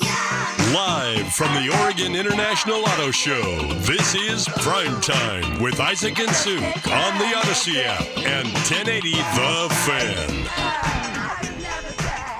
All right, welcome back to our show. We're at the Oregon International Auto and Motorcycle Show out here at the Convention Center. I like that we've added the motorcycle. We have to let people know. Yeah, scooters, e-bikes, quads. Yeah. They do it all. Those e-bikes are crazy. Yeah. You ever ridden one of those things? I have. Yeah, it's I rode my first one like maybe a year ago, and it's very strange because obviously you don't pedal any harder, but when you put that thing like on full assist, those things fly. Yeah, they're great. Yeah. Where was this when I was a kid? Well, but at the same time, isn't the whole point of riding a bicycle like No, exercise? not at all. No.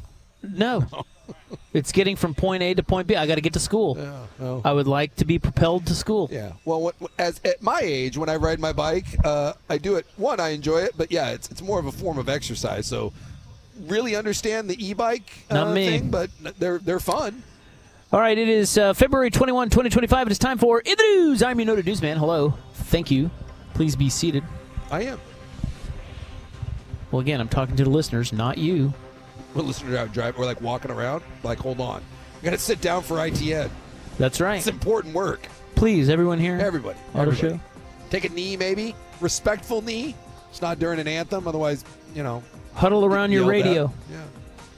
It is National Caregivers Day. Shout out to the caregivers because there's 100%. not enough good ones. Tell you what. Our kid is a nurse at OHSU. Yeah. I saw him this morning. Yeah. Boy, some of the tales that come out of... I bet. I mean, it's just unbelievable. Yeah. It's like, how does anybody do that? I don't know. Well, and at least... Saints. And the really tough ones, too, if you've ever been to, like, an elderly care facility or whatever, those people don't make any money. And it's such a hard job. And so it weeds out the good ones. And you can get some... It's a really tough job that doesn't pay a lot. And so... To the bad ones out there, please find something else to do. And to the good ones, you are really life-saving people, and you're doing the Lord's work. It is also World Kombucha Day. Oh, did you have your kombucha this morning? I have a lot of working theories. This is my kombucha thing. Ouch. Kombucha pisses me off. First off, it's crap, and everyone knows it's crap. And well, is it just tea? No, it's fermented, like, tea. Piss water. It's awful. And the only reason anyone claims they like it is because they think they're doing something healthy for themselves. My gal claims, the BTJ claims, and I got a buddy that says he loves it. No, you don't. Because if that were not good for you, you would go nowhere near that. You just drink it because you think you're doing something healthy. And it negates all the other poor life decisions you have. As you can tell, I'm very passionate about this. Why do you have such hot takes about kombucha? Because we have it at my house all the time, and it pisses me off. It's just awful. Well, again, why does it piss you off? Like, why don't you just let... Because people who like it drink it. They're lying about it. Well, why do you think? How do you even know that? They're lying about kombucha. The entire kombucha industry is built on a lie. It's all part of the deep state. Don't worry, Musk is going to get to the bottom of it. He's going to root out the corruption in big kombucha. Well, we have that Powerball ticket that was sold at the Fred Meyer's in Beaverton. Yeah. We now know who won. It wasn't me. It was 79-year-old... Uh-oh. Papa. 79-year-old... Uh-oh. 79-year-old man, Abbas Shafi. Way to go, Abbas. Yes, he is a resident of Beaverton.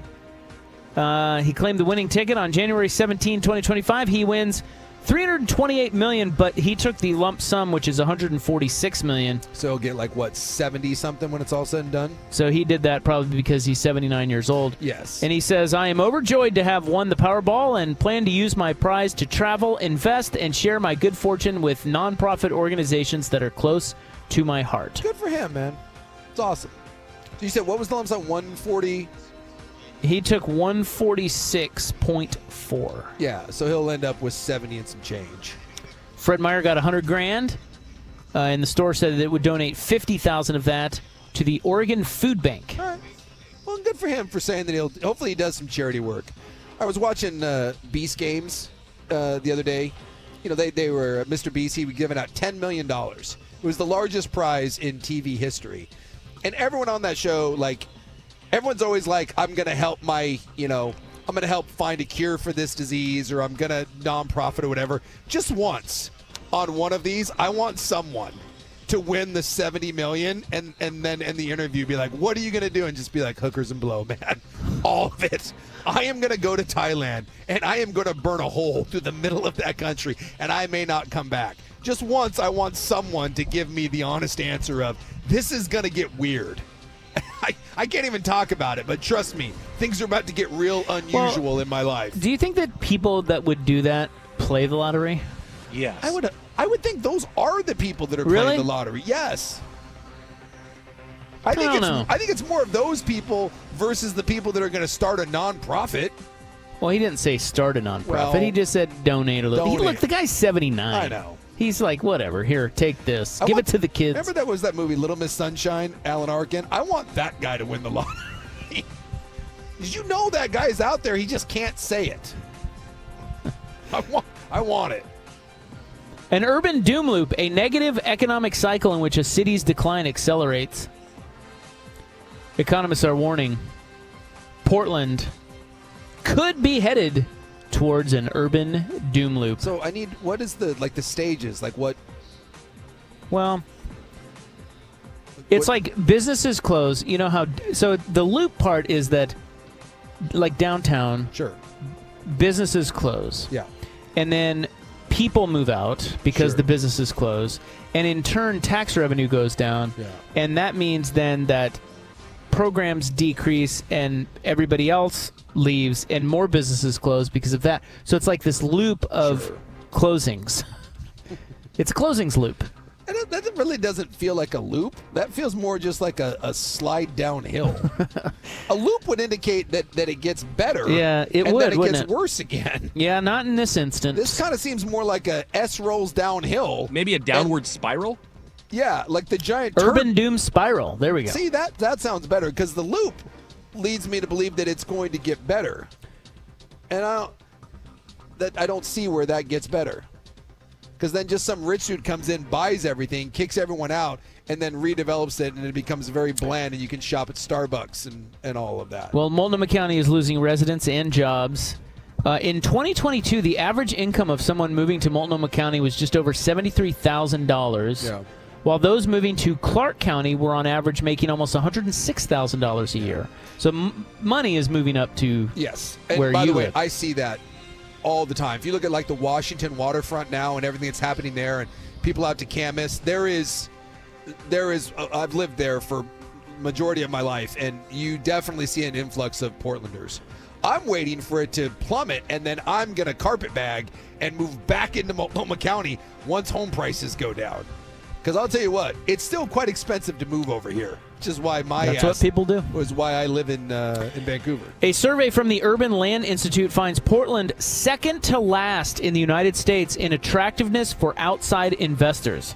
Yeah. Portland is now 80th out of 81 major cities, marking its lowest ranking ever. That doesn't surprise me one bit. If you know anyone that's had to open or tried to deal with anything involved in business in Portland, we are not a business-friendly city. And I do not understand why we continue to do that. Well, it's still a high cost of living. Yes. That's the thing. Yes. It's just, it's bizarre. Me and the BTJ, we talked about moving over to this side of the river, and we thought maybe this was a great time because we thought that home values would have gone down, and maybe this is a good time to jump in. Let me tell you. No, not yet. It is not. Keep waiting, though. We look, but it's... Seriously, keep waiting. Yeah. That's what I think. Yeah. But maybe not. Yeah. Would you like to hear our fearless leaders' comments on this? You know I would. Yeah. No, this is Keith Wilson. Oh, okay. Our fearless leader. Okay. I thought we were... Come on, man. I thought we were hearing from another I have fearless concepts leader. of a plan. No, Keith is our new mayor, Yes. as you know. He seems like a reasonable fellow. And he commented on these findings of the urban doom loop, or as we call it, the urban doom spiral. I like that better. He says, let's be frank. We have some big economic headwinds. Portland has overcome serious economic challenges in the past and come out stronger. It's time to focus on proven solutions for a thriving economy with initiatives of livability, shelter for our homeless, and supporting economic opportunity. Portland is making all the right reforms to drive the economic revival we need to welcome the new wave of families and investment to our city. Boy, does that sound like bullshit to you? Exactly. Good grief. Do they realize when they put out these statements that they sound like clowns? I've always wondered that. Why doesn't someone just put out a reason, like actually have him write it himself, so it doesn't sound like the biggest pile of contrite crap? Well, like if you get elected, you have to have at some point, because people elected you, you have to have at some point kind of figured out what people want. Yeah, that's and not one it. of them would be that they don't want to hear crap like that. No. So why does he? So instantly he's in office and he's saying crap like this. It's ridiculous. It's like that could have been Ted Wheeler. That could have. I mean, they're all saying the same damn thing. Rinse and repeat. This is what we hate. Yeah, this is why Trump's in office. And I'm not kidding. No, it's true. That crap right there. Yes. People are tired of it. They're like, well, fine, might as well go with this guy. Sanitized, formulaic crap. 100%. Blow it up. Because I actually think that he sounds like a pretty reasonable guy. Well, he might be. And I think his policies sound pretty good. But that crap right there, that's an eye roll, and I'd be like, oh, great, we're back to doing this. All right, I got a break, but I got big Tula 2 news. I can't wait. Coming up next. You know who Tula 2 is? I'm aware. This is the best thing to happen to Portland. The baby elephant. Since COVID. Yeah. This baby elephant is freaking adorable. COVID was great. I think you might want to rephrase that. We'll be right back. What time is it? Are we going to... Oh, no, yeah. We'll be right back. over. This is In the News on The Fan. This is the Fan's window into sports.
She's a grade A bitch. Grade A prime bitch. Live from the Oregon International Auto Show, this is Primetime with Isaac and Suk on the Odyssey app and 1080 The Fan.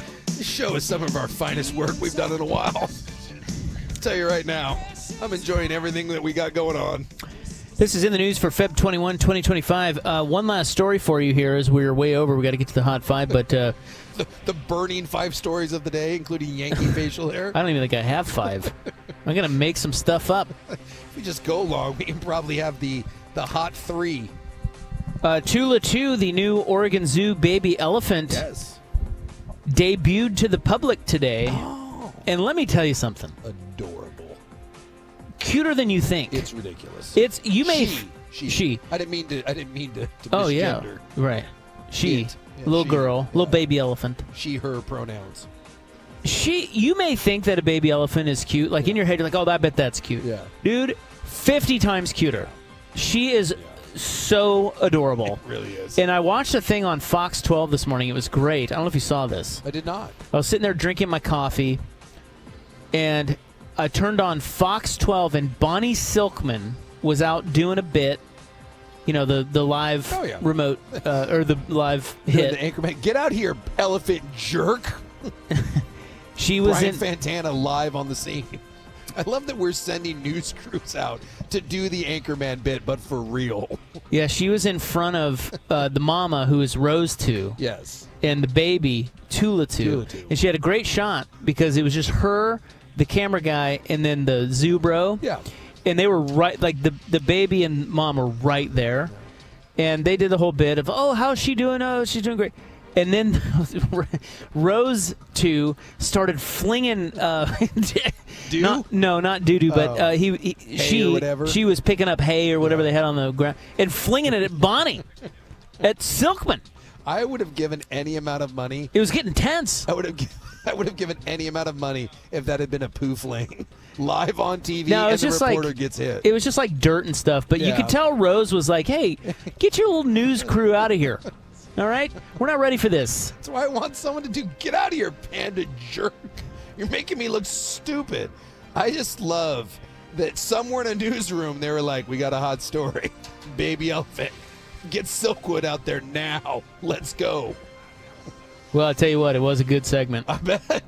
That's the beauty. It really was. You're just sitting there, you're like, oh, this is wonderful. That was gold. It was heartwarming. And you know what? Bonnie knew it. Yeah. Bonnie knew that was gold, even though she was the one getting hit with all the dirt on her nice dress. Yeah. She didn't care. She was like, this is great. That's the story. And the back in the studio, they were laughing, and it's just like, wow, this is why you do news. Bonnie's on her way to the Cat Fashion Show later this weekend to report for the weekend newscast.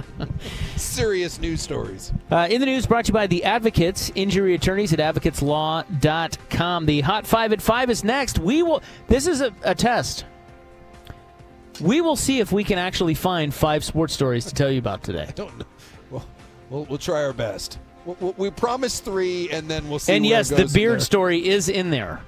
It's the biggest. It might be number 1. It probably is. We'll be right back. We're at the Oregon International. There it is. Auto and Motorcycle Show on the Fan. Hey, it's Rob sticking around for the Nish. Got a couple days left in February where the deal going on at Window Nation is 50% off all window styles. It was 60%, but they're like, we can't give Rob's listeners that good of a deal. Oh, yes, they can. They dropped the 60% down to 50% off all window styles, which, by the way, both are great savings. But what they've upped here until the end of February is pay nothing with no interest for 5 years instead of 2 years. So you actually can push it off for 3 extra years now through the end of February. So they've kind of changed their offer. They want to get you in the door before the end of February. If you need new windows for your home, now is the time. And Window Nation are the experts. I trust them. You can save 50% off all window styles and pay nothing with no interest for 5 years. Right now, they'll do a 50-point inspection on every window before it leaves the factory and a 20-point inspection on every window when it's installed. And if anything should go wrong, they have a full lifetime warranty with every one of the windows you buy. Save half right now. Don't pay for 5 years. The sale ends February 28th. Call 866-90-NATION or visit windownation.com. That's 866-90-NATION or windownation.com. Isachi. Hey, it's Dusty. Victorico's breakfast tacos are the perfect.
Pacific Daylight Time will be...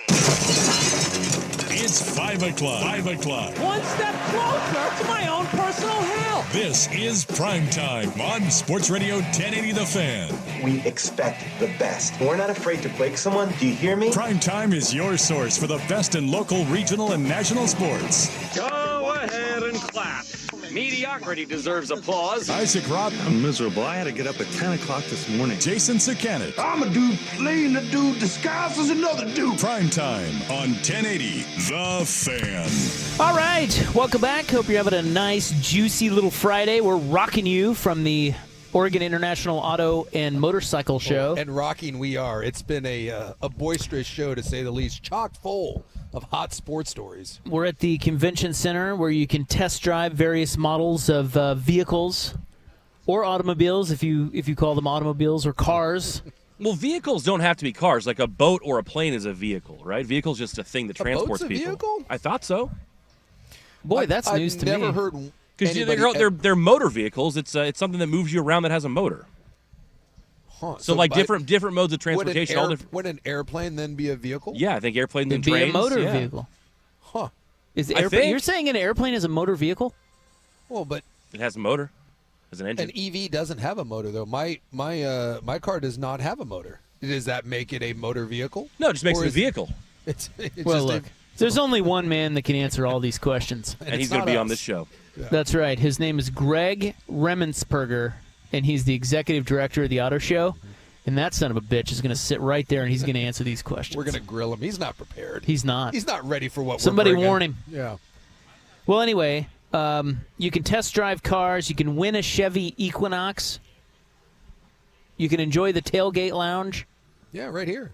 Although our bartender has Bradley is gone. Yeah. He's left. Well, we shamed him. Yeah, I don't Kurt think and I think he liked it. Well, look, it was his fault. Yeah. He said it was a pale ale. Yeah. That we ordered. Mm-hmm. So we ordered it, or that we would like. He said the beer. You did not like it? Well, no, it was an IPA. Oh, well, that is it. It is, but that's a technicality. Like, you need to distinguish whether it's a pale ale or an IPA. For me, we've gotten into this whole now. This is like is they playing a vehicle? Yeah, it's a little bit like that. We're in another. Well, this is a death loop again. I don't know what. Maybe they yanked him, and they're talking to him back there because I don't know what he was dug in on it. He went to and I said, listen, he went to a beer re-education camp. I think right in the back there. Oh, yeah, because I said, curtain. Bradley, you did not say that was an IPA. Well, I said it was a pale ale. Oh boy. Am I wrong that those are different things? I'm saying you inadvertently That's a different beer. I think you got Bradley sent to the gulag back there. Wow. So I got a Pilsner. It's your a little fault. more of my speed. It's your fault for ordering a pale ale to begin with. You don't like pale ales? Hate them. Really? Nope. I like a decent pale ale. I can't do a pale ale. I hate IPAs. Yeah, I don't like IPAs. No, I'd rather go with a stout. I don't know how guys drink. You see these guys who just drink IPA after IPA. How do they do that? I have no idea. And how do they not have an extended belly? I drink. If I'm drinking beers, my long-standing, we don't go for a drink. You better not invite me out for a beer. We're having beers. And I don't know how anyone drinks more than one of those and then feels like doing anything. Like, you just need to lay down and have a nap. You're all bloated. Right. So it doesn't, I just can't. It doesn't work. Well, anyway, come on out. Convention Center, be open till Sunday. Come have a nice lager with me. Coming up next, we'll talk about this Nebraska-Tennessee thing. Yeah, Nebraska's taking some heat. Yeah. And they probably should. Well, they've been trying. Well, we'll talk about it in our next segment. We'll discuss. Right now. Maybe. Oh, and then Joey Harrington, 5:30. Yeah. And then Greg will sit down with us. But right now, it's time for the Hot 5 at 5. Scalding. Hot topics, hot opinions. Oh, Charlie, I'm hot today. And hot air. It's time for the Hot 5 at 5. That's hot. The Hot 5 at 5 on Primetime with Isaac and Sue. No, I mean it. That's very hot. The Hot 5 at 5 with Isaac and Sue. Brought to you on The Fan by Victorico's Mexican Food. Discover Victorico's new savory menu items. Order in-store, online, or get it delivered straight to your door at victoricos.com. Number 5. Well, we have a full slate in the NBA tonight. I see where the Cavaliers lead the Knicks 63-43. Still 4 minutes left in the first half. Yeah, that was supposed to be a big matchup. Yikes. Turns out that's just an old-fashioned ass-kicking.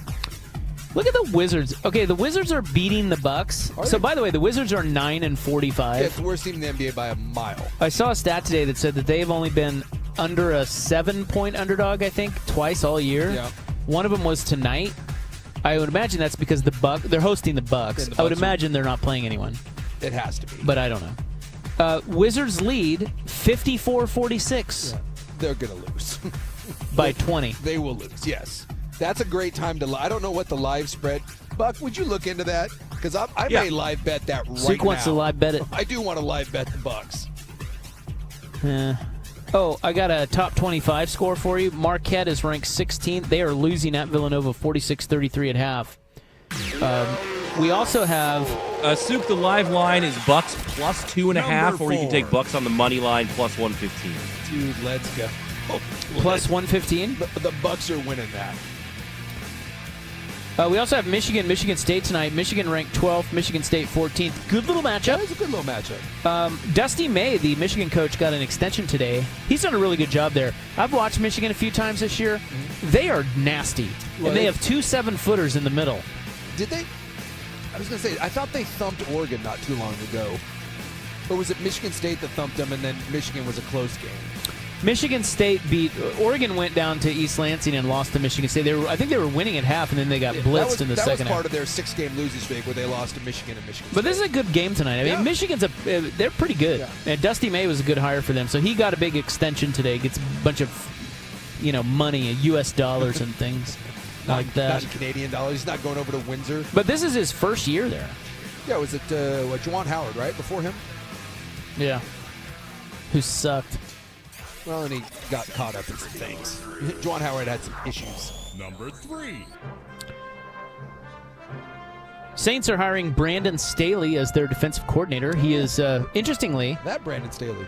Yeah, you remember him? I do remember. Well, Kellen Moore worked for Brandon Staley with the Chargers. Yep. He was the OC. Staley was the head coach. Flipped. And now he is hiring his old boss. Well, it's when you see these guys. Brandon Staley obviously got raked over the coals. He was a terrible head coach, situational football, but he was a great defensive coordinator, and which is why he got the job in the first place. Sometimes it's just you can't make the jump, and we'll see how Kellen Moore does, who's a respected guy, but again, has never been a head coach. That New Orleans is in a terrible cap situation. They also hired $60 million over the cap before they start anything. So Doug Nussmeier got the OC gig. That was yesterday. We didn't report it, but a lot of guys around here know Doug Nussmeier. He has his staff. I mean, rumor had it that he had already had his staff basically finished by the time the Super Bowl ran around.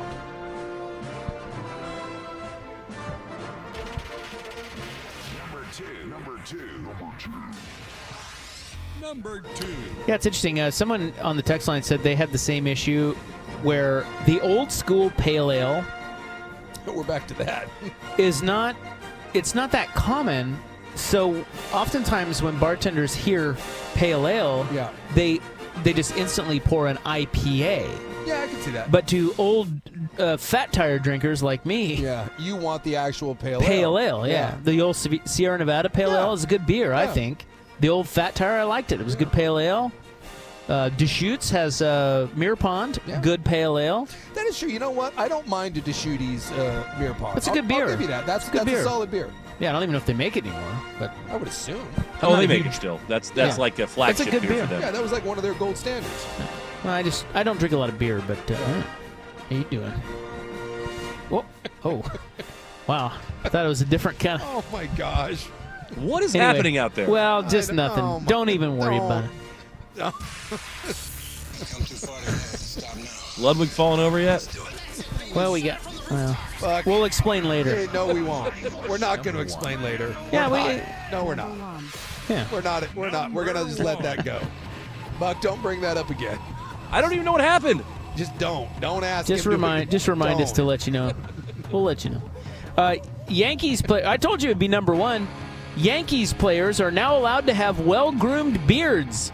That's how slow this news day is. Yeah, but now we got into a whole thing of what is the definition of a well-groomed beard. Yeah, and I guess it's up to Hal Steinbrenner. Right. So now you have to go before a board to get your beard approved? Apparently. Like, I don't know, take a little bit off the sides. You know, guys, this is a policy that the Yankees have had in place since 1976 with old Georgie, who would not allow his players to have beards. No, you can only have a well-groomed mustache. So finally, justice for Johnny Damon. Yeah, but I still don't think Johnny Damon wouldn't be allowed to have the hair, and his beard would not be considered well-groomed. Well, they certainly can't get, who's the guy for the Phillies?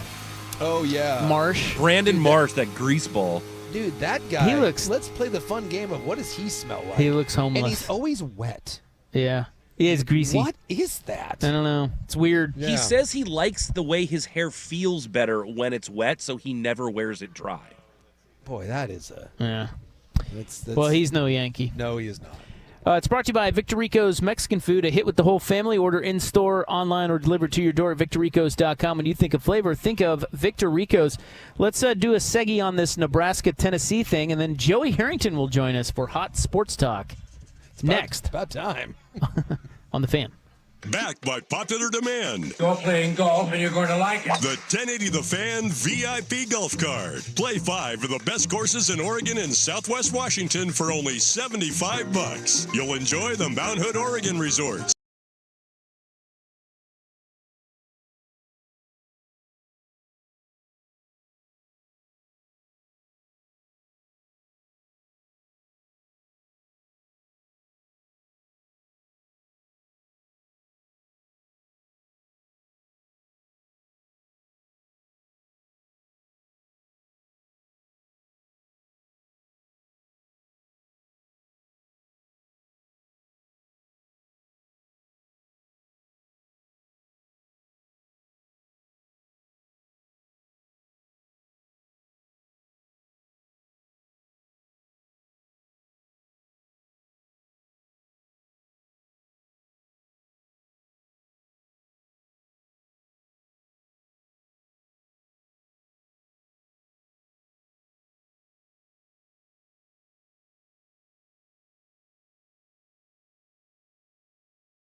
This is Primetime with Isaac and Suk on the Odyssey app and 1080 The Fan.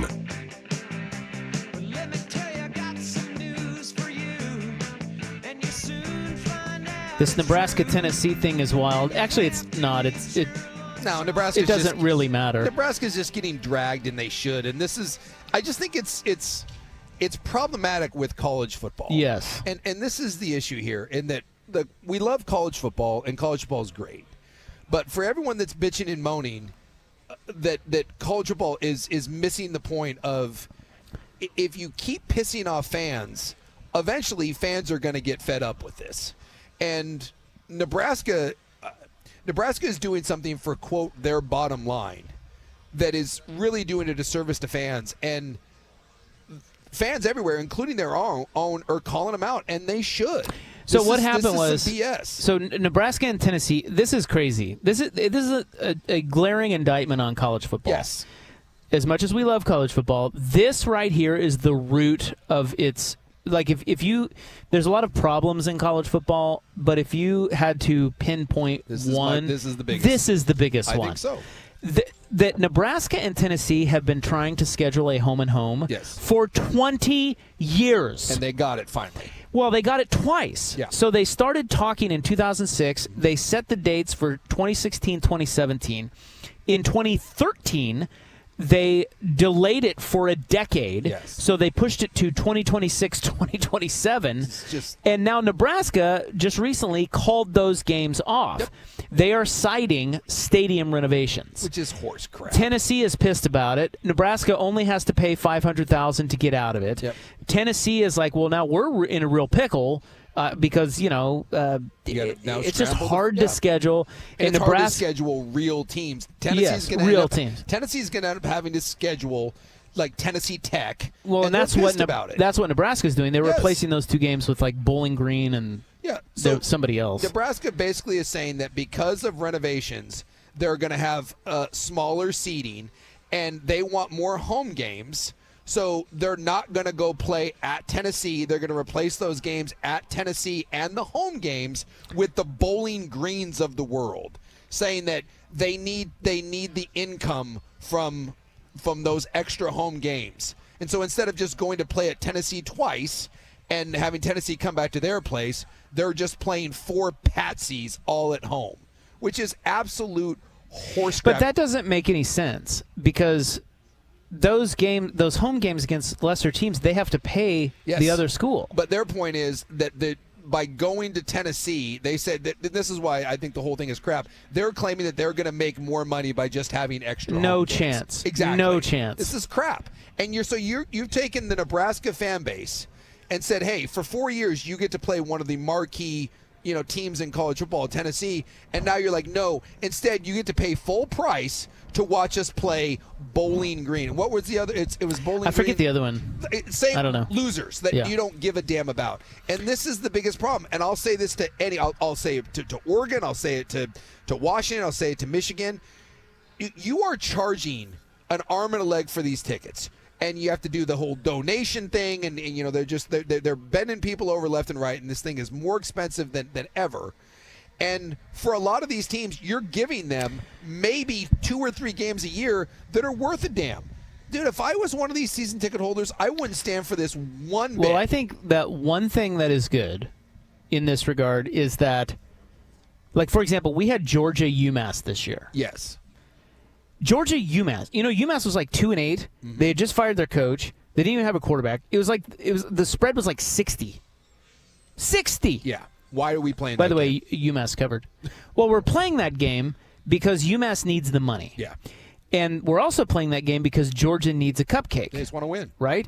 So what you have is you have schools buying and selling games. Yes. And sometimes when you're a buyer, you're also a seller. Because, for example, UMass then went and played Western Connecticut and sold it. They were the Georgia of that scenario. Yep. So it's a really bad model. Yeah. And not only that, but, well, I'll get back to what my original point was. I think one thing that is changing that is good is that this settlement and having to pay whatever it is, $20 million a year to athletes, is going to mean that the Georgias of the world will stop playing those crappy ass games because they don't want to pay the $2 million. It was $1.9 million that UMass got to play that game. Yeah. They're going to stop playing those games because that costs them too much money. Yeah. Right? So in one way, that furthers the gap between the haves and have-nots because the UMass can't. They said that was a third of UMass's entire their revenue. Yeah, it was a third of their revenue. That's why they do which it. is why they'll go play that game. As a matter of fact, I think UMass, they said, played 3 SEC teams this year. Yeah, I remember. I forget who it was, but there was a school years ago that played like the number 3, number 6, and number 10 team in their non-conference, and they lost those games by, like 140 combined points. And the guy was like, this is what we have to do in order to stay afloat. But the thing that's good for fans is, and the SEC and the Big Ten have already said this, is that they are going to play more sort of revenue-driven matchups. And UMass is certainly not. It's not for revenue. No. You just want the win. So they're going to stop playing as many of those games, and they'll play more games where they make more money, which is good. The residual problem with that is all the little guys. Where do they get the rev? How do they make up the $2 million they made by playing Georgia? And they may not. And while it sucks, they may have to go to a different model. You can't keep doing this. Nebraska is replacing Tennessee with Bowling Green, Miami of Ohio, and Northern Iowa. I don't know. Well, the guaranteed games are all crap games. Yes. And fans will not want to come. Yeah. And fans don't want to watch. And yet you still have to pay full price for those games with your season tickets. But they're right now in the current model, they're a necessity because, again, the bigger school wants the win and the smaller school wants the money. Yeah. So what do you do to change that? I just, honestly, smaller schools, and maybe this is ultimately just, you already have 2 separate divisions, but we can't keep propping this thing up. Who is it? I think it's Joe Klatt that talks about that this new era of college football that we're going into does not, you can't have it live in the same world as the old system. And I feel bad for UMass, but if I'm a Tennessee fan, if I'm a Nebraska fan, UMass is not my concern.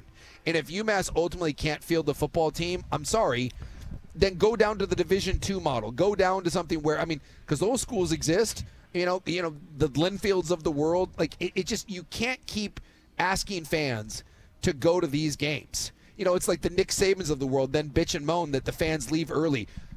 You can't play those games. It is a model that I think is fundamentally broken, and the only reason they get away with it is the, quote, passionate fan base. But when you only have a handful of these games a year, the idea of taking one away that as a fan of Nebraska that you would want to travel to and you would certainly want to go see, and replacing it with a game that is an absolute, it's just an atrocious matchup, I just don't know how you keep getting away with it. As a fan, I would be offended. As a season ticket holder, I would be livid at this. This is where it starts. When you talk about correcting college football and making it a better product, you have to balance the schedules. Yeah. And it starts with this. Did you know there's a company called Gridiron that basically they just match teams? So basically an AD will give Gridiron their considerations for wanting to play a game. Is it money? Is it they'll match it up. TV ratings, whatever. Yeah. And they'll match them with other schools. Yeah. And they'll match games that way. Yeah. All of that needs to just go out the window. Yes. It just needs to be a more streamlined, balanced schedule that's fair for everyone. And yes, maybe there are going to be some casualties. Sure. Like UMass or Oregon State it's just that's the way it is now. And that's Klatt's whole point. Is the same thing with like the bowl games. You're trying to move into this golden age of football where we're making more money. The athletes are getting a cut of it. The fans are going to benefit from this because of better matchups. All of these things moving in the right direction.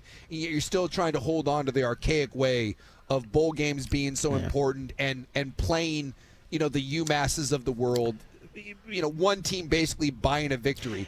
Like if you are a big time team, you can't, especially in the SEC, with a bad non-conference, you're giving your fans basically 3 bye weeks that there's no reason to show up, and then you're probably giving them at least 2 more because there's going to be bad teams in the conference. So you're asking your fan base to pay attention to maybe 3 to 4 games a year. And I just don't see how in any other sport you would get away with that. But college football has gotten away with it for years. I don't know that they're trying to hold on to it. I think they all know it needs to change. It's just a really big operation that is, it's hard to turn that boat around. Yeah. It's just, I mean, you're talking about, in football, you're talking about 125 schools, and that's just at the one level. Yeah.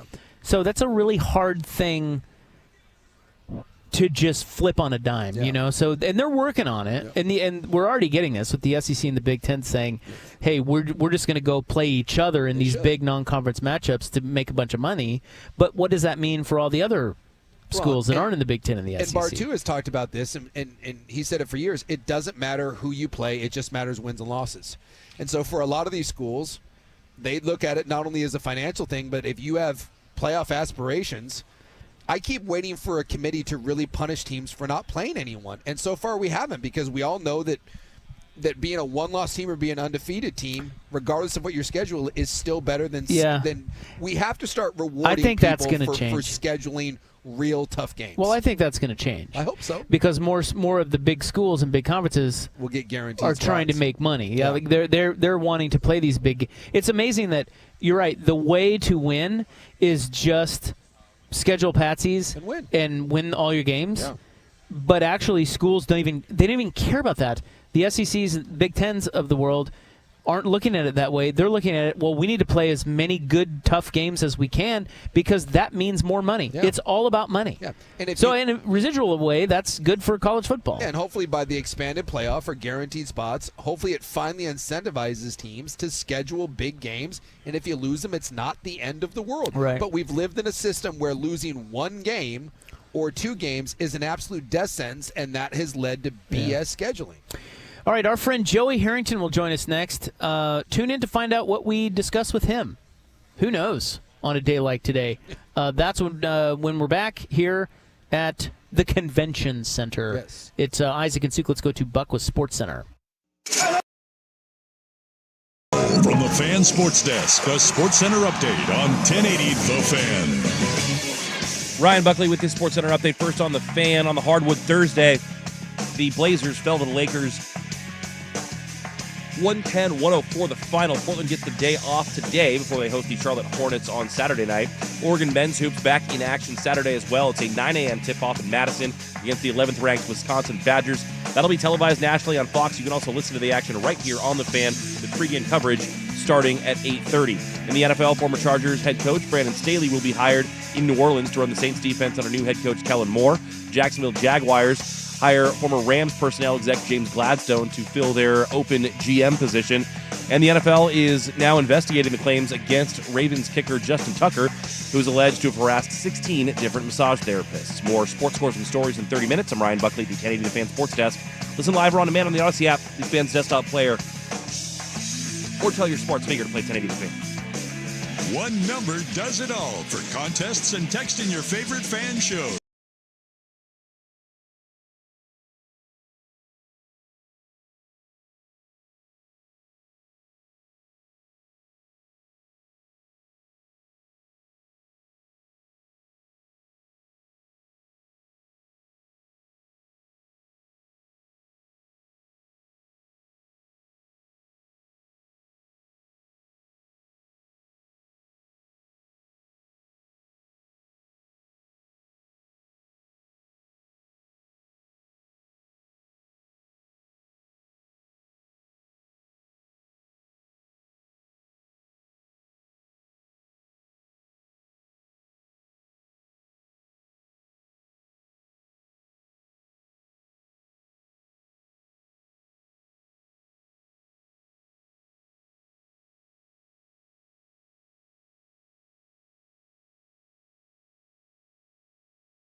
On the Oregon International Auto Show, this is Primetime with Isaac and Suk on the Odyssey app and 1080 The Fan. Story time with Joey on 1080 The Fan. All right, it's story time with Joey Harrington live from the Oregon International Auto and Motorcycle. You gonna become a motorcycle man? No, but I might get an e-scooter. They're here.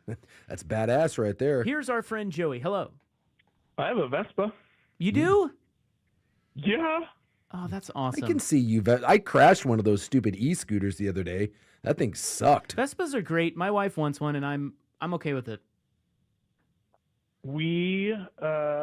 Emily got me a Vespa. Hold on, 46, so 16 years ago, and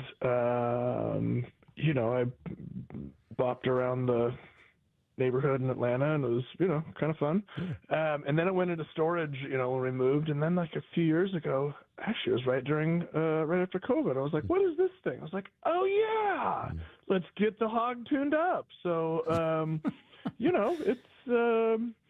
it's been kind of fun, not gonna lie. Yeah, if you go like on vacation to like, I don't know, when we were in Asia, they drive them all the time, or like some of the Latin American countries, everyone rides around on those things. And instead of renting cars, you just like the family rents a couple of scooters, and it's kind of fun to zip around.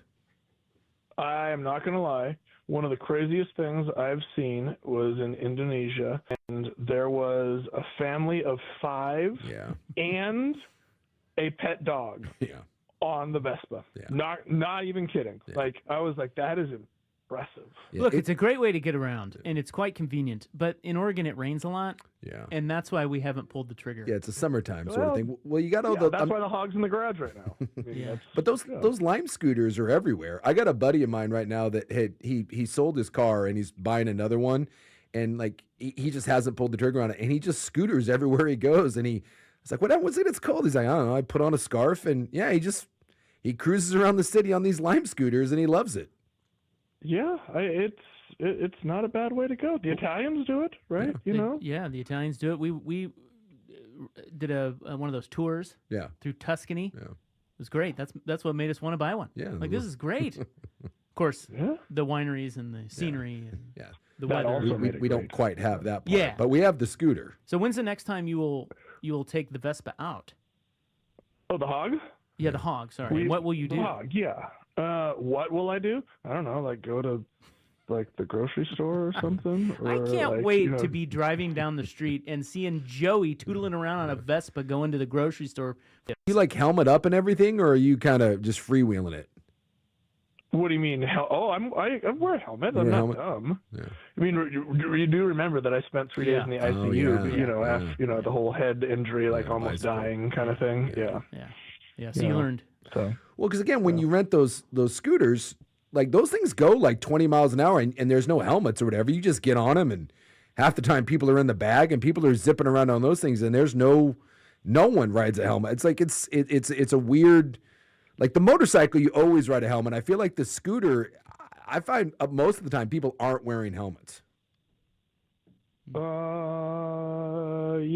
Yeah. Talking about like the e-scooter things? Well, either way, like I see people on whether it's a Vespa or a little Kawasaki or the e-scooter, like everyone wears a helmet when they ride a bike. Everyone rides or wears a helmet when they ride a motorcycle. The scooter, for whatever reason, people don't take serious enough to wear one, and it's kind of silly because if you wear one on a bike, you should certainly wear one on a scooter. But I see it all the time. Absolutely. No, when I get on the hog, we're strapping the helmet on. Do you have a statement on the death of Quacktavius? Oh man, that's I didn't even I was not super familiar with Quacktavius, I got to be honest. And I read up on him, and I was like, oh yeah, I remember that gentleman, and that's sad. Yeah, somebody suggested to me that it could be foul play. I mean, if you're going, oh come. Look, I enjoyed that. I love a good pun. That is a 0 out of 10. Oh my God, I didn't even think about that. Oh, you did too. No, I didn't. So Quacktavius is a duck. Yeah. A little duck who I didn't even think about that. I was thinking more So like wait. Harry the Husky poisoned him. Oh, when you say foul play, you think somebody killed Foul, the duck? like FOW. I heard he was healthy the night before, and then healthy that morning, and then he went to, a guy went to class and came back, and he was gone. That's what he said. That stuff doesn't just happen. I didn't. Well, I think it does with ducks, doesn't it?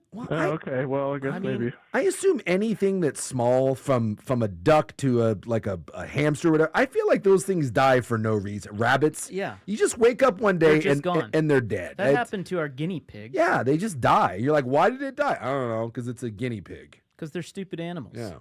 Now, the duck, okay, so for those who don't know who Quacktavius And I learned about it like 2 was, days ago. I had no idea. Rest in peace. Yes. He was a little duck that some student from Mississippi, he's a student at Oregon, Yeah. originally from Mississippi. He got little Quacktavius as a duckling in Mississippi. Yeah. He brought it to Oregon. Brought for it to school. Oregon, yeah. And it went to a football game. Yeah, he went to a game, the Colorado game in Yeah. 2023. It became this viral thing. And now he goes, it's his bit. He goes everywhere with Quacktavius. Not anymore, he doesn't. And now Quacktavius is dead. Well, You're a jerk. He's got to replace. Well, yeah. I mean, don't you think he's got to get Quacktavius 2? Yes, and this is why Electric Boogaloo, and this is why people don't take the death of these things seriously, because I feel like if your duck dies, like, what's a duck cost you? Like 6 cents? Like, I'll get you just go buy like a baby duck. Those things can't be more than $5. So I feel like they're kind of, and you wouldn't know the difference. Can you really have? I mean, was that legal, Quacktavius? Oh. You guys are truly coming at it from a fiscal point of view. What you're completely ignoring is the emotional toll that this took on it. Like he said in his interview, like I was broken up. I couldn't go to class the next day. Like that's a thing. Like let's not discount the connection between a man and his duck. Would it be insensitive for me to ask if they could fry up Quacktavius at this point? What sort of crispiness are we talking about? I mean, Yeah. go to waste. Well, see, and that's another weird thing is when you have a pet die, but it's a pet that you're allowed to eat, that gets into an awkward territory. I've told this story. I had a Polynesian family growing up that I was really close friends with, and they had a pig named Wilbur. And unbeknownst to me, I was invited over to a barbecue once. Guess what was on the menu? Ooh. Yeah. It really bothered me. I felt like I should have been told that Wilbur was being served. It jammed me up. Now, why? Because I had petted Wilbur and it had a name. You can't show up. It was up. just like Pig 1173 that ended up as bacon. Like I'm guessing you've never turned down bacon. Like No. I've never turned down. So what is the You can't show up to someone's house that you've been there 100 times and you've met their pet 50 times. You can't just show up and start eating and then in the middle of your meal someone to be like, "Oh, by the way, that's Wilbur." It ruins the whole barbecue. It's a game changer. You need to be made aware of that. But that's the thing about the duck. If you have a pet that you can eat, I think that's where people are like, how much of an emotional attachment can you have? That's why like the cat and the dog and like the horse, they get elevated. Whereas the pig, the duck, the whatever, I think people push that aside. The cow. Yes. Well, I rest don't know in where peace. we're going with this, but I know. there we go. It's gotten away from us again. Rest in peace, Quacktavius. Quacktavius, we hardly knew ye. Yeah. And to that guy, you'll buy another duckling and you'll call it Quacktavius 2 and you'll keep doing your bit. Okay, do we think Joey watched hockey last night? Ooh. I don't know if he did or not. We're going to find out. Next on The Fan, Joey Harrington, courtesy of Mods PDX. They're eating the pets. It's time for a Ducks Report, the inside story on Oregon athletics, brought to you by Mods PDX. The future of building is here. Well, can't all be rainbows and butterflies with Dan Lanning and the Ducks. Some bad recruiting news that reports that the USC Trojans have flipped an Oregon quarterback commit 4-star Jonas Williams. Now, there is a little silver lining here in talking with Andrew Nemec last night on the recruiting show. It seems that Oregon is very much in the mix for Ryder Lyons, the number 3 quarterback in the 2026 class, and are getting some interest from Jared Curtis, the top quarterback in the 2026 class. Mods PDX, the future of building is here. The definitive podcast for Oregon Ducks football fans is here. The program.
Time of year. Do you know what the headline in sports today is?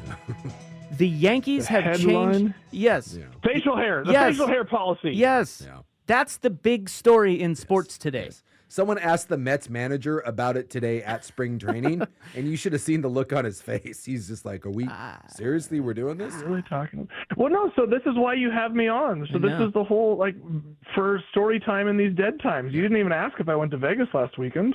You went to Vegas last weekend. How did it go?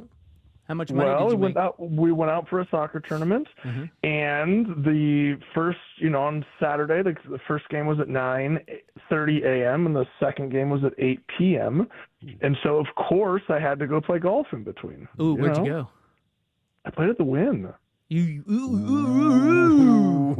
Ooh, fancy. I played there one time. Great course. What did you think? I thought it was fun. It's not like a championship course. Yeah, I'd agree. But it's a lot of fun to play, and it's like right out the back door, and it's like, wow, this is kind of cool. And if you make a hole in one on 18, they give you like $20,000. I think it's 10,000, but I was gonna ask you, how did you do on that? It's a tough par 3, depending on what tee you play, but they do give you. You can choose which tee you want. So from the back tees, it's $20,000, and then the second tees, it's 15, and then the next tees up, it's 10. But like that's the best value is they call it. Like you could choose and just walk up to those tees and knock it in the hole for What'd you do? $10,000. Did you hit it close? I was online and I cut a little thick, hit the front of the green, spun it back. Well, I put it in the water. No $10,000. Ooh, good. Nobody laughed at you? No, they did. Anybody jeering or? Oh, they did. Okay. No, good. they laughed. Good. I don't even think they spoke English, and they were laughing. They were laughing in Japanese. I played, and what a great tie-in! I was playing with 3 guys from Canada that day, and that was the day that the first U.S.-Canada hockey match was happening. The boo and we were around coming North off America. the course, and then there were 3 fights, and the dude was like, "This is crazy." So that's how I figured it out. So did you win a bunch of money? No, I didn't.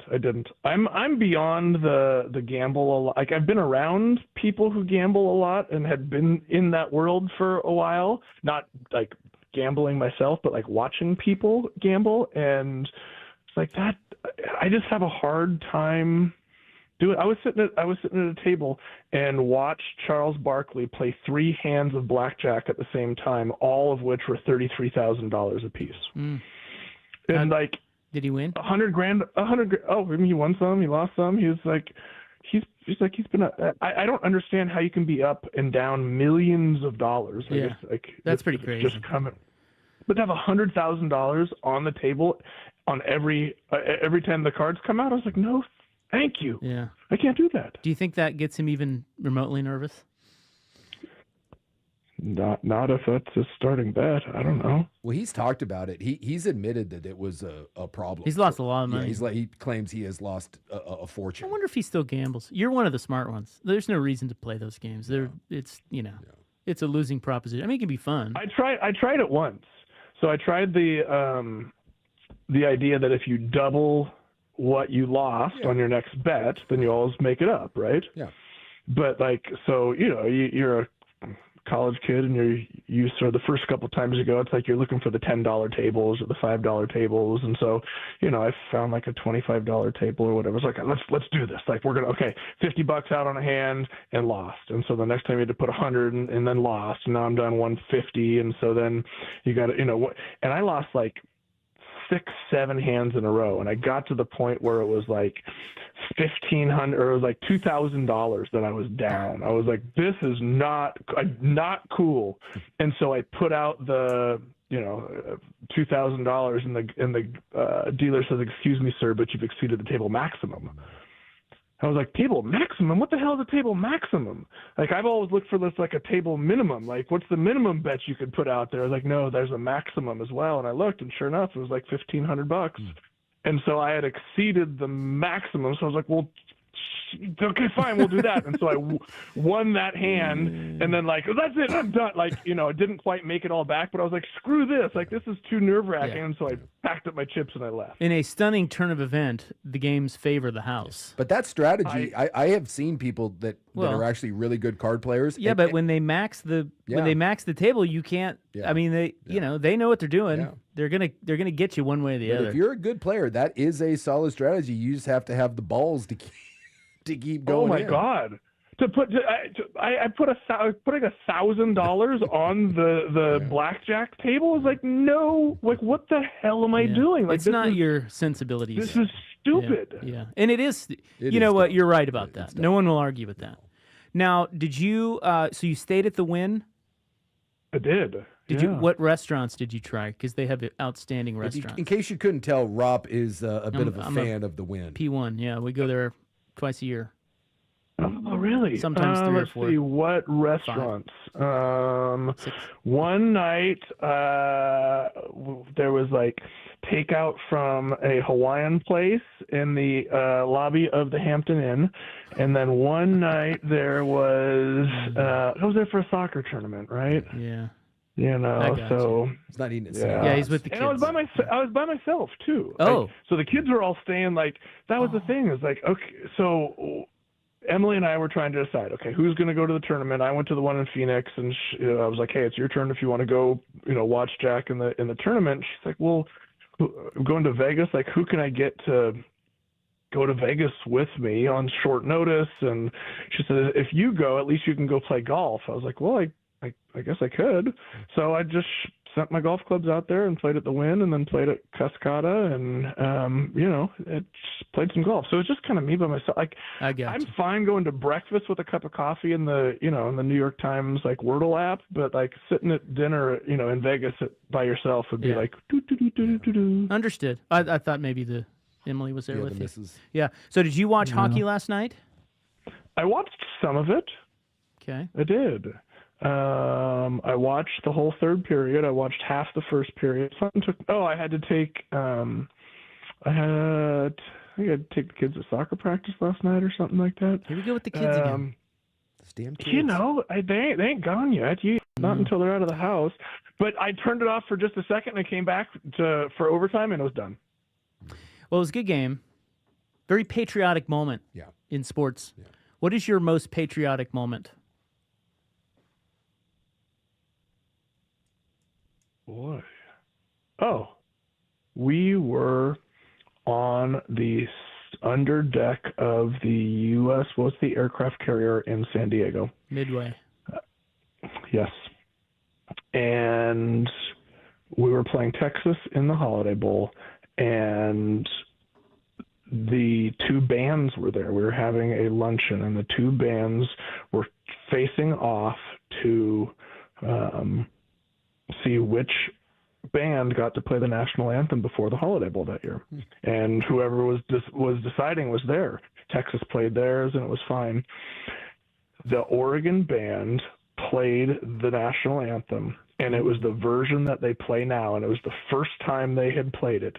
It was literally the most it was to be inside of an aircraft carrier, right, with a, call it a 10, 12-foot ceiling, surrounded by metal. You want to talk about like the acoustics of just blowing your hair off. It was the most incredible rendition of the national anthem I have ever heard, like brought me to tears type of moment.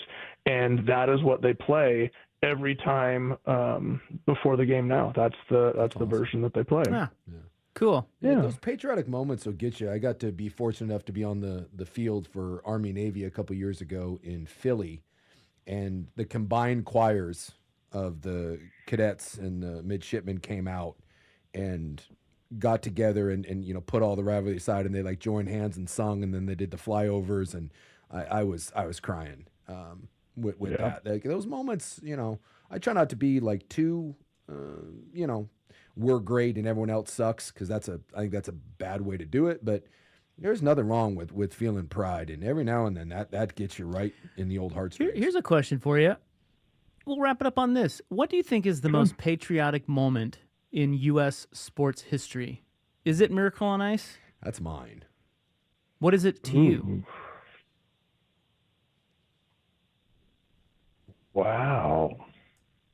The Jesse most Owens? patriotic moment. Except then we in brought him U.S. home and treated him like dog crap. That kind of hurts. Still, it was that moment was beating Hitler. The moment, but it wasn't here. No, that was over in. But that was in Berlin. To go into his house and do that. That's that was iconic. Hey, what about the George W. Bush first pitch? That's what I was thinking about the Yankees. That was like goosebumps. That was literally you brought that's the first thing that came to mind. Yeah. But you mentioned the Olympics. I was like, does it have to be the Olympics? That probably what year was Miracle on Ice? 1980. 80. I was alive, but I didn't know anything. I would probably have to say in my lifetime it would be the first pitch with the Yankees. It was a moment. Yeah. And he had a bulletproof vest on, and he threw it was just perfect. Yeah. He threw a strike. It was that and we were all worried that, like, remember that feeling Yeah. of like, why is he doing this? Yeah. he could get killed. Yeah, it was a big deal. Which is really silly, but... And it feels like the last time, too, that everyone was kind of on the same page. Like, no matter who the president now is, half the crowd would hate him. And in that moment, everyone just, everyone was on the same page. And that was pretty cool. Tell you what else gets me is that Whitney Houston national anthem. Yeah, Ooh. that'll get you. Oh, baby. Yeah. All right. Well, on that note, you have a wonderful weekend. Say hi to Emmett for me. He's out at the auto show. Oh, good. We will. He's getting a car, putting it on your Amex Black. Yeah. Exactly. Yeah. I sent him a picture where don't they have at the Wynn they have the McLaren shop and the Bugatti or Bugatti, not Bugatti, but no, it's a P. It starts with a P. Anyway, I sent him a couple pictures. He's like, "Oh yeah, I'm gonna go buy one of those." Like, "Yep, you go ahead, buddy." Yeah. All right. We'll talk to you next week. Thank you. Okay, bye. Joey Harrington, courtesy of Mods PDX. The future of building is here. More from the Auto Show with the Club next on The Fan. So, how's your research going? Surprise!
First on the Fan on the hardwood Thursday, the Blazers fell to the Lakers, but Portland gets the day off today before they host the Charlotte Hornets Saturday night.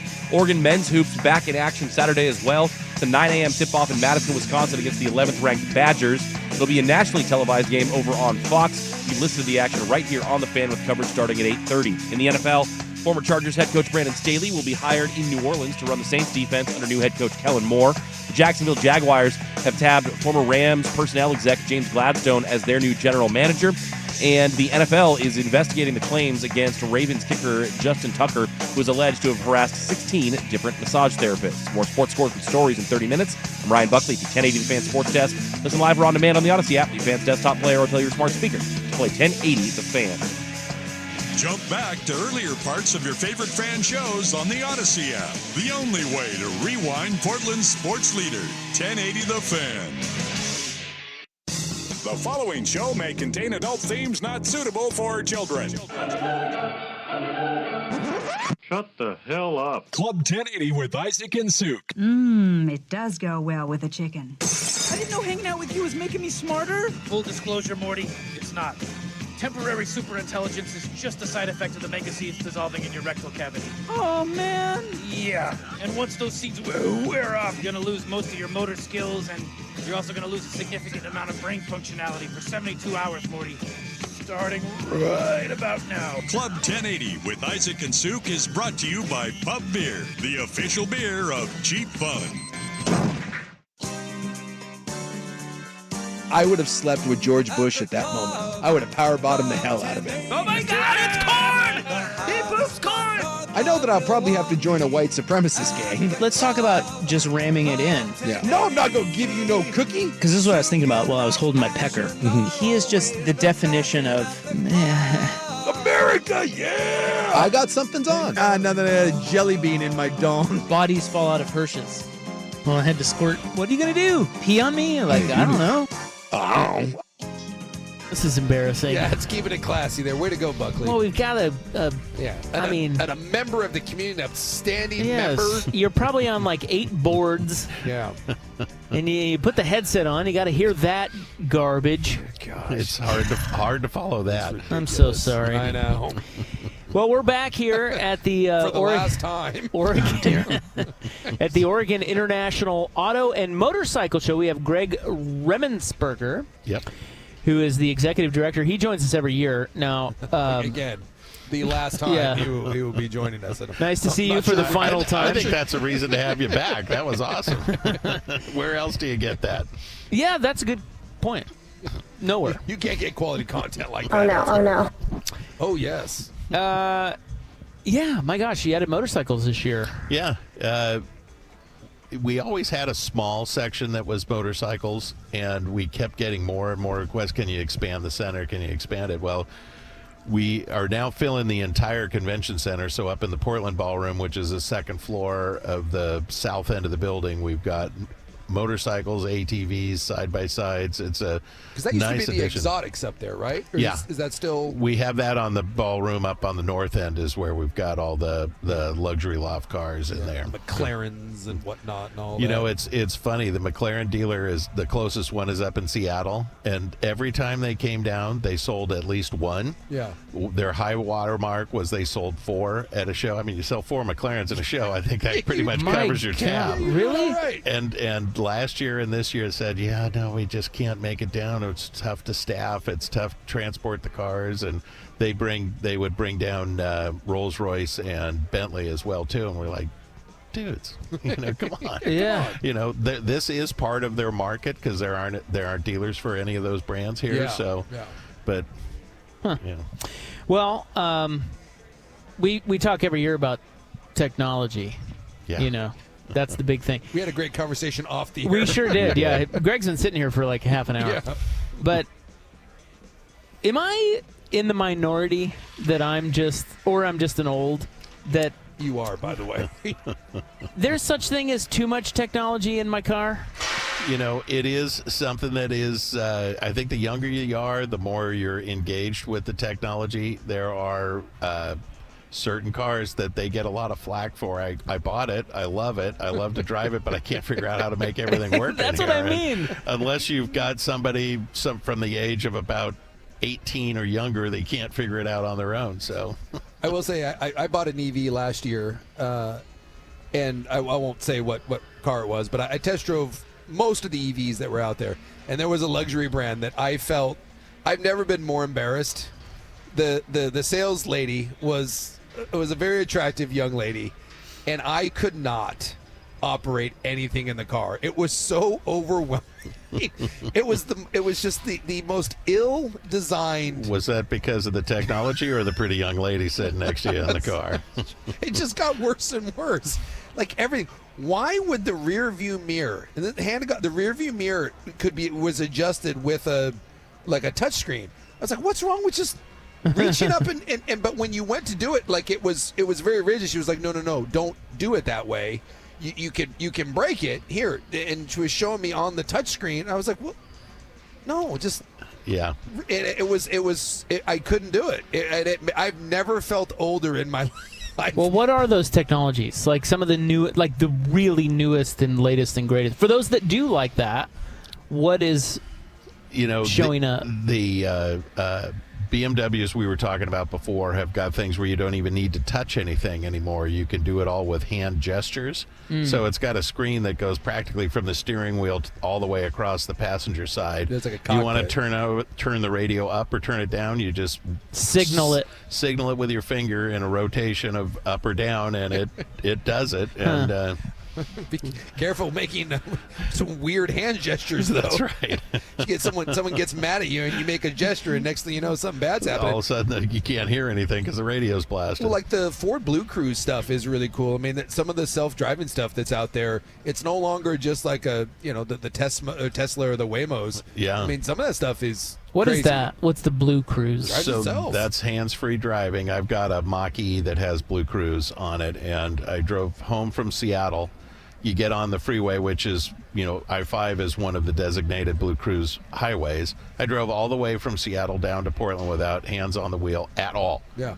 And what did you do? Did you read a book or something? Or? It watches your eyes and your face, and I tested the system and looked off to the left for a long enough period of time that it started first beeping and flashing, and then it actually wiggles the steering wheel to get your attention, to get your hands back on it. Yeah.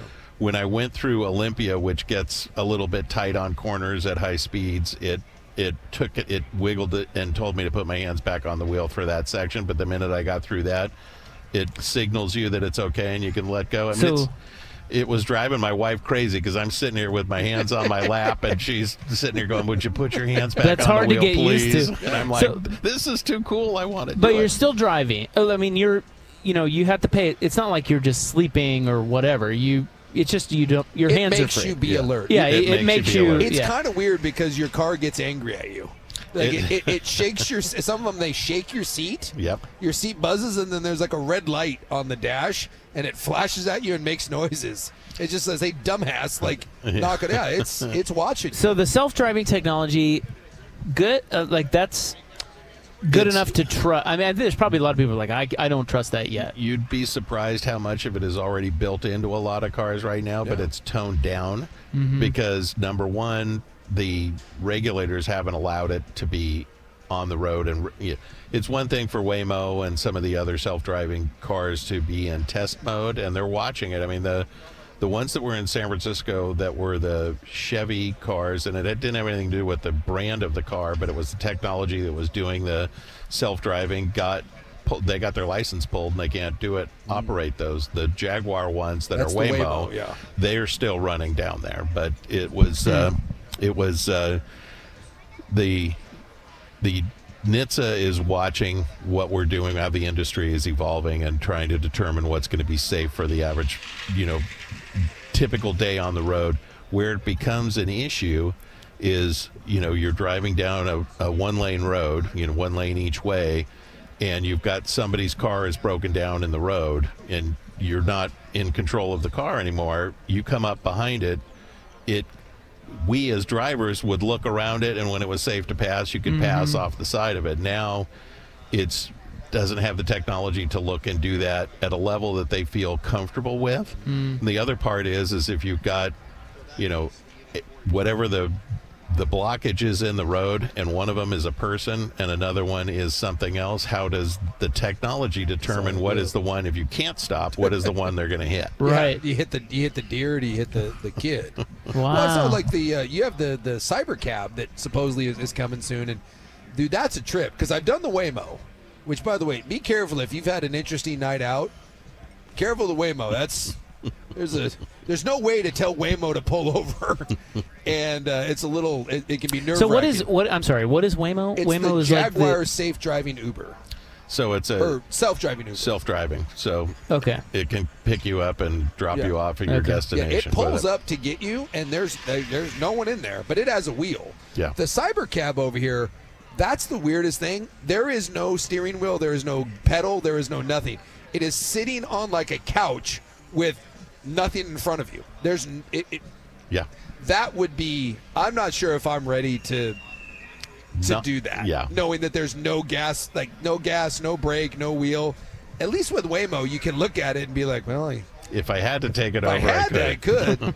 But there's nothing in that thing. It's just like the gull-wing doors open up and you sit down and like literally like a couch like this, and then you're in a car and it drives you. It's funny. I was standing over there looking at it, and somebody was going, "Well, there's only 2 seats in there. It can only take one person." And I said, "Well, there's no driver, so it's actually 2 people. It's 2 people because it's a cab." You know, they thought, "Well, what good is a cab if you can only take one person?" Well, it's actually 2. So Sunday here. Yes. Family Day. Family Day, which Country Financial has partnered with us for Family Day this year, and they are paying for all kids 15 years and under to get in for free. Awesome. Cool. So normally right now 9 and under get in for free, but on Sunday they're paying for all of those kids to come in, and it's great. There is so much to do for any age here between the kids zone, as well as, we're sitting right next to a Pinewood Derby track with our friends from EC Electric that are running with competitions you can win prizes in, and we're building 3 different trucks down here. We've got a Ford, a Chevy, and a Ram that everybody that comes in gets a card to vote on which one they like the best as they come down here. But we've got 3 different modifications going on each one. So lifting them up, suspension, graphics, tires, wheels. Stereo King is putting in a bunch of stereo technology, and at the end of the day, we'll take down all the barriers around it, because right now they're actually working on the cars up in the air. When they take them down on Sunday, you'll be able to get in and go see everything and go do it. The 3 dealer groups that we're working with are doing it. One of them I know they have a guy who wants to come in and buy it when it's done, because it's a finished car, and he actually had some input on what he wanted it to be. And then you were saying there's a cool thing, like if this isn't just an auto show, if you want to come down and buy something, they got some cool incentives for just test driving a car, or if you buy one in the next couple months, right? Yeah, so Ford is kind of leading the pack on that right now. If you come down, they've got an outdoor ride and drive where you can actually drive the car yourself. They're also doing an indoor ride along with their Mustang Mach-E and the Ford Lightning F-150 pickup truck, which is a full electric truck. They'll take you for a ride inside an indoor track with that. If you do either one of them, you get a $50 incentive right there, just cash sent to you.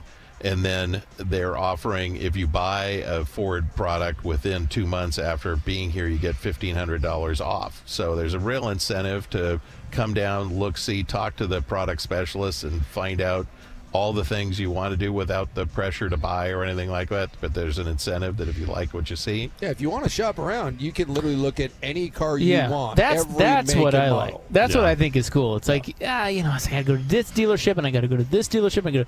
Here, most of them, all of them are in one place. We all look online. You see it pass you on the road. You go, I think that's a really cool car or truck, but you still want to go look at it. You still want to sit in it. Do I fit in it for a guy who's 6'5" in every direction? I want to make sure that I fit in the thing before I can buy it, as well as does it fit my lifestyle of my family and everybody else that's going to be doing what I want to do, whether it's going off-road or camping or just hauling the kids to soccer practice. Me and my buddy were down at Barrett Jackson. It was hilarious. We were camped outside of the new Corvette is really sharp, and it was hilarious watching the large individuals try to fit into the Corvette, and then watching their heartbreak as they realize that's not built for you. They were not thinking about me when they designed that. No, there was not a Corvette in either one of our futures. So it's the Oregon International Auto and Motorcycle Show. We're out here at the Convention Center, downtown Portland, open tonight till 10, tomorrow 10 to 10, and then Family Day is Sunday 10 to 7. 10 to 7. Two things. The other thing that we've got that we need to mention too is we always give away a car each year to anybody who wants to come down and sign up to win. It's a sweepstakes. We've partnered with the Northwest Chevy dealers, and we've got a Chevy Equinox brand new one. And come down, enter to win. Each day we pick an entry from that day's entries. We already picked yesterday's, and they will come back on Sunday around 4 o'clock. We give the car away. We give four keys to the 4-day winners, and whoever unlocks the car, that's cool. A brand new car. Colors. A lot of cool colors out there now. You know, it is really interesting to see, you know, the big thing nowadays, and has been for a few years, is the matte finish on cars. Matte finishes. If you go up to the BMW display up here, there is a matte blue BMW SUV up there that is absolutely gorgeous, and that's from the factory. That's not a wrap on the car. That's how it comes from the factory. There are more and more, again, it's kind of your personality in your vehicle. There's more and more cars that are coming out. We're not just doing the white, black, gray, and red anymore. I've noticed that, and it's cool. A lot of good color. Yeah, I got a Statue of Liberty green. They call it like the York green, and I love it. And there's some really, if you're getting a new car, you can really go with some different stuff. I hear Suk wants a Cybertruck. I saw they have a matte green one over there. That is. It's a wrap on there because there's stainless steel out underneath that. So, Greg Remensperger. That is it. Executive director of the Auto Show. It's the biggest one in the Pacific Northwest. In the Northwest, So north of Sacramento. And it's going to be raining all weekend. So what else you can do? Get on here. Yeah, come on in. Convention Center. Thank you. Good to see you. Thanks, guys. Thanks for having us out. We appreciate you guys being out here. Love the show. Listen to you all the time. Thank you. It's always fun to be out here. Now I have a new appreciation with that lead-in that I listened to. It's just like... No, there's more where that came from. Don't you worry. Small vulgarity. Give us time. All right. Love you guys. Thanks. Thank you. We'll be right back. Club 1080 on the Fan.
this is Primetime with Isaac and Suk on the Odyssey app and 1080 The Fan. Club 1080 with Isaac and Suk. Sitting on a cloud of judgment, handing down life lessons to all the sinners. Club 1080 with Isaac and Suk is brought to you by Pub Beer, the official beer of Cheap Fun. Double sun power! She is an aloof bitch. Yeah, so piggybacking off of what Greg was saying about the technology, am I the only one that just you were saying you test drove a car, you couldn't figure it out? It was bad. Like I don't even use voice to text. Like I don't use any of that stuff. He said there's a car here that doesn't have a back window. Yeah. Like it's blacked out or it's just it's just a solid, and then because there's a camera. I can't So I'm out. I'm out. So the EV that I bought, the i4, you can choose. So your rear view mirror, you can just have the rear view mirror, or you can do the camera. And if you pick the camera option, it's very strange because it looks like you're looking out of the back of your car, but you're not. But you're not. So if you lean, if you try to look at yourself in the rear view mirror, you're not there. Right. It's not a mirror. It's a projection of your. I see. I don't of the back. And so I don't need it. So when I first got it, right, I was like, oh, that's cool. So I turned it on, and I couldn't get used to it. I'm just back to my regular mirror, and so that's like one of those features which I don't really understand why you have that. What's wrong with the mirror? Right. But the first time that you go to look in the rear view mirror and you can't see yourself, you think you're like a vampire. And then you're like, oh, yeah, that's not, because you forget. You're like, why can't I see myself in the mirror? And like, oh, it's a camera. Well, and the other one he was saying, self-driving, but you still have to watch the road like you're driving? Yes. What? How about if I just drive? I will say that because I don't know. Yeah, like when you're on the highway, the passive cruise control with the lane assist it's pretty cool. Yeah, because you don't have to gas or brake. You just set your speed limit, right? Whatever you want to go. Yeah, and then you set the distance you want from the car in front of you, and your car you could drive 300 miles and never once touch the gas or brake. But if it makes you still like, what do you do then? What do you mean? Now you're even more bored. Like driving is at least a thing. So now you're not even driving. You're so bored. Yeah. It's like, but you can't take. He was saying you can't take your eyes off the road. Mine, you can't even take. Like so that's worse. If you take your hands off the steering wheel, my car will kick you out of the mode, and the car starts slowing down, and then you have to. Look, man, I don't need any of it. I really don't, and I'm probably in the minority on this. But I will say that this was my first like real high tech car, and it has more than I need, and I probably use 15% of it. Yeah, but you pay for it all. You pay for it all. This little guy here in Portland thinks that was stupid. See, there's a drop for everything. Well, and like the voice command, because they're all listening. The number of times that who's back there at the command center has heard me yell GD and then just manually do it myself, it's a lot. Because you can sit there and, you're like, hey, call this, or, Alexa, or, Siri, or the Apple. Siri, navigate to, and you just, more often than not, I just end up doing it by hand anyways. But yeah, I mean, we've talked about this. Just because something is high tech doesn't mean it's more convenient. Nor do we really need it. Or, I think it's the latter for me. It's like, it's cool that it's there, but I'm driving from work to home. My commute is 14 minutes. Yeah. You don't need it. I can be without my phone. I don't need to make a phone call. Like, I'll do that late. You know what I mean? Like, I'm not so bored that I'll just, I can get from point A to point B, and that's why I have a car. Yeah. I don't need all these other bells and whistles for my 14 minutes. Well, and to prove your point, so my car has the self-park, and you can, if you're in a tight spot, right? Like there's two cars on either side of me, you can hit a button on the app and the car will back out for you so that you can get in the car, right? Okay. I've never used it once. And when that's cool. It's cool, but I've never used it. Same thing with the auto park. I've never auto parked the car because parking your car isn't that hard. No. I mean, I guess maybe the parallel park one, maybe one day I'll use it. But I've had the car for 6 months, and I've never used any of those features. But you're right, in that my dumbass paid for it, and yet I've used none. Yeah, I don't know. Call me when they're. You sound so old. It's fantastic. I know. Well, I am old, and I can't be the only one that thinks this about cars. You're not. Now, when there are flying cars, text me. I'm in. But that's fantastic. When you buy the car and it comes in option packages, so they get you with the old. It's not much more for this package than this one, and it may have 1 or 2 features that you want, and you're like, all right, I'm paying for those features, and then it comes with 12 others that you'll never use. Mine was the all-wheel drive. I wanted an all-wheel drive. So when I got the all-wheel drive, it came with the self-park and all this crap that I'll never use, but I wanted the all-wheel drive. And they don't let you go a la carte. You can't choose the all-wheel drive, but not this. It all comes in. That's how they get you. They get you with the packages. Yeah. I would want a super, super mega comfortable seat. Yeah. That is a big thing for me. Yeah. If you can tell me, yo, Rob, you won't believe this technology, these seats. I've never seen anything like it. People are saying. People are talking. You just want the seat. I'm in on that. Yeah. And I'm in on if you could somehow make it so that the heater is instant and doesn't take 7 minutes to warm up. Yeah. I'll pay a premium. You're a simple man. Those two things. Well, that and the AC. You flip on the AC. It's got to be ice cold right away. Ice cold, and you want heat right away. And I want my seat to be so damn comfortable. I don't want to get out of that seat. Yeah. And then all the other controls, radio, whatever, phone, easy. It just needs to be easy. Well, more cars are going back to buttons and knobs and not doing as much or giving you the option. See, I'm ahead of my time. You are. They are going back where you can do more of the manual stuff. Someone on the YouTube is saying that there's a company that previewed their flying car today. Oh, my God. Yes. Yeah, what's the that's, company? That's a good idea. The YouTube says Aleph Aeronautics, ALEF, so maybe look it up in the break. I'm just telling you right now, that's the worst idea of all time. I'm in line. I'm getting in the queue. There aren't many there up there, no traffic, That's right. That is the worst idea of all time. Why? Of all time. Did you not see the Jetsons? Works out fine. Yeah. Every fender bender that you possibly could have. Little problem when you're 1,000 feet in the air. Well, they make them better than cars, so you just bounce off each other. It's like fine. bumper cars. Because what happens when planes crash nowadays? That hasn't been in the news a lot. They're way up. They're way up. Yeah, you're fine. Yeah, you don't know what you're talking about. Delta can't land a plane with having it flipped over and catch on fire, but you're going to be fine in your car. All right. I don't know. Just something. Something coming up next. Here's Buck. I'm too dumb. I don't even think about things like that.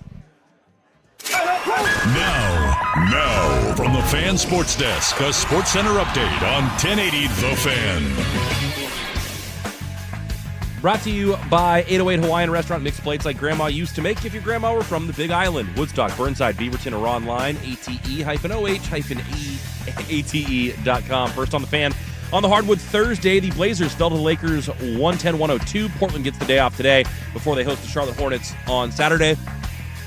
Oregon men's hoops back in action Saturday as well. It's a 9 a.m. tip-off in Madison against the number 11 ranked Wisconsin Badgers. It'll be nationally televised on Fox. You can listen right here on the Fan with coverage starting at 8:30 a.m. In the NFL, former Chargers head coach Brandon Staley will be hired to be the New Orleans defensive coordinator under new head coach Kellen Moore.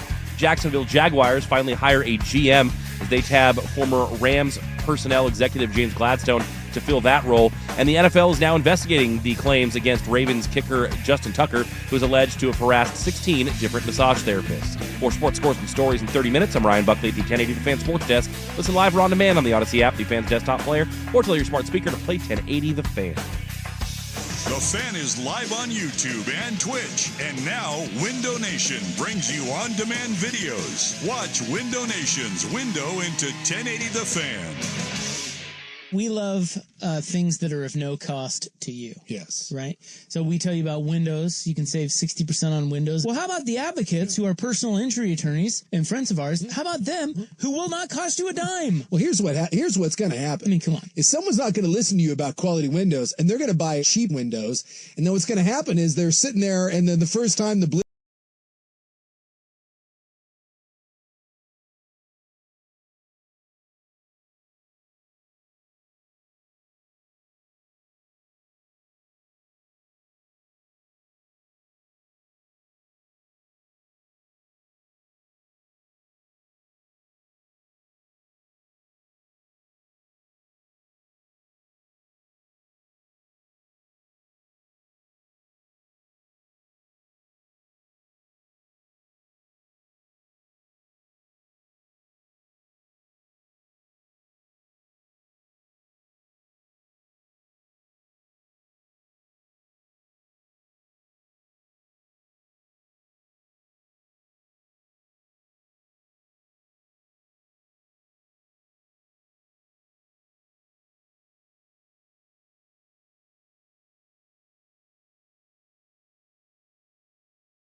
This is Primetime with Isaac and Suk on the Odyssey app and 1080 The Fan. Club 1080 with Isaac and Suk. I'm gonna kick some butt in the traffic, truck on the roads, road. I'm gonna kick some ass with a rise. I'm gonna kick little ass. Rock, flag, and eagle. Club 1080 with Isaac and Suk is brought to you by Pub Beer, the official beer of Cheap Fun. Double sun power! Well, it's a good thing the people of Portland know that there are clear skies in Sacramento tonight. That is important to know. I don't know, maybe someone out there is driving around right now and is thinking to themselves, I wonder what the weather situation is like in Sacramento. And now they know. Hey, we've got the Sauvie Island, the body on Sauvie Island? We've got the deets on that. Suitcase, man. I haven't heard of this. What is this? You haven't heard this? No. Dude, so we talked about this on In the News the other day. Yeah, the there most was murdery place in Portland, we feel, is Sauvie Island. There was a body found on Sauvie Island, and it turns out it was an 80-year-old woman named Judy Fivecoats. Judy. I don't know why they call her Judy Fivecoats. I don't know. And she was stuffed in a suitcase. Yeah. Suitcase. Were there five coats with her? It's a good question. I don't know. Insensitive. I don't think that's insensitive. I think Well, I'm it's a wondering fair why they question. call her that, like you just said. Well, her name's Judy Hurley, but they call her Judy Fivecoats. So it sounds like a mob sort of thing. It does a little bit, like Jimmy Two Papers or whatever. I gotta get the Judy papers. Fivecoats got offed? I kind of want to call you Roppy Fivecoats now. Well, why would you do that? I don't know. I don't wear five coats. Who wears 5 coats? Judy. She can't wear 5 coats. I guarantee you she wears 5 coats. That's why they call her that. There's no one has ever worn 5 coats. I bet she has 5 coats on. I'm guessing. She did. She did. Rest in peace. Yeah. I'm guessing she was. Maybe it was from the homeless community. I don't know. And perhaps she wore 5 coats out on the. Well, if you are wearing on the streets. if you're wearing 5 coats, that may signal some form of houseless issue. Anyway, they arrested this guy. He is 54. His name is Michael Darwin Moody. Got to have the 3 names if you're a murderer. Yeah. Old Judy. Yeah, the suitcase. That's a tough go. It makes it so much worse, even though it doesn't change anything. No, it doesn't change anything. But it's like, what are you doing? Yeah, which means someone found a suitcase and was like, "Hey, I wonder what's in that suitcase," and they opened it up and there was Judy Fivecoats. Like, but why would if you? If you found a suitcase on Sauvie Island, would you open it? Well, but I mean, it's like seriously. I mean, again, this is another sign that it's probably people Homeless, not in their right homeless, mind. Yeah. What? Okay, so you kill someone. Yeah. You try to hide it. Yeah. You really think a suitcase is going to make it so that nobody finds that body? No, it's more of a transportation thing. Oh. You got the wheel carts. So maybe she wasn't killed out there. She was transported out there. Transported out there, I guess. Have you ever tried to I'm not going to say a dead body. Have you ever what? Yeah. Have you ever tried to carry a dead weight, anything? Like, have you ever picked up like a kid and they don't want to be carried? Or maybe your drunk wife or whatever. So, okay. Dead weight is really hard to maneuver. I get that, but if you put let's say Judy Fivecoats, 80-year-old woman into a suitcase, could an average guy like me, am I lugging that around? Well, you're wheeling it. It's got wheels. That's why you use the suitcase. Okay, yeah. I guess if you don't want to, she must have been a tiny thing. Well, yeah. If you're fitting into a suitcase, I mean, let's be honest. You or I isn't fitting into a suitcase. No. So the fact that Judy Fivecoats is 80, picture like a little grandma, a little tiny lady. But that's why you put her in the suitcase, is then you can wheel the suitcase. I don't think anyone's just like handle. Well, See, I don't know. You see, this murder stuff is not. It's foreign to me. It's not to you. Well, I'm just saying, it just makes sense. I was thinking of like carrying it. No. Transporting poor Judy. 1956. We have wheels on suitcases now. I don't. Again, you don't have wheels on a suitcase? I don't even have a suitcase. Oh. Do you know that about me? I did not. I have a backpack and a bag. Oh. Well. And I carry them like real humans. Most people have some form of luggage with wheels. And my wife does. And unfortunately, Judy Fivecoats ended up in a suitcase. But I think that's probably the big benefit to the suitcase, because if you put her like in a duffel bag, now you got to haul that thing, and that's not going to be comfortable. That's why you go with the suitcase. Somebody said maybe Judy was a house painter and she always did a thorough job by applying 5 coats. See, I like that. I think that's more likely. Although with the homeless thing, because I have seen a homeless person once wearing like 4 sport coats, so that makes sense. Yeah. I don't know. Yeah. All right, we got to go. Insensitive jerk. Rest in peace. Rest in peace, Judy Five Coats. We will wrap it up next on The Fan. College football tries to figure out its post.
Isaac and Sue. We just stepped out of the shower. We'll be down in a minute. All right, listen, you guys can't go. Did you just say we? What? Did you just say we just stepped out of the shower? I said he. Right, okay. Club 1080 with Isaac and Souk is brought to you by Pub Beer, the official beer of Cheap Fun. Double Sun Power! Yeah, we were asking the question, what percentage of people walking by us here at the auto show today knew that we were on the radio doing a show. Because it's very subtle. It is very We have a small camera for YouTube. That's it. And a couple. Well, we do have headsets on. Yeah. But that's never stopped anyone before. No. We had an officer of the law. Yeah. In the middle of a segment come over. I don't know what she wanted to chat with us about. Yeah, she wanted to talk, but she said, "Are you guys on break?" Like, well, no, we're talking to each other on headphones, but. Well, I would say, in fairness to her, the Portland Police power of deduction. Like, what, are you an investigator? I hope you're not a detective. Well, in fairness to her, if we were talking to each other and we weren't on the air, we'd still have the headsets on. That's true. Generally. Yes, generally. But I just thought it was funny that. Yeah. Are you at break? No. I do know that. I don't know sign language. Love our police force, though. Yeah, she was great. Yeah. I mean, she got the cush job. She just walks around the auto Yeah. show. Like, there's not a lot of problems at the auto show, right? I wouldn't think so. You don't have to worry we had about one guy yelling earlier. I don't know what he was yelling about, but Yeah. there were some protesters. The Musk thing. Someone said they just started watching us on YouTube, and he said that he feels like the people in the background walking by are saying, "Oh, look at that nice couple on the couch." It's adorable. I do have a tendency to go arm around. So if you were seeing this from behind, it might look like I am putting We're the in moves love. I am putting the moves on you.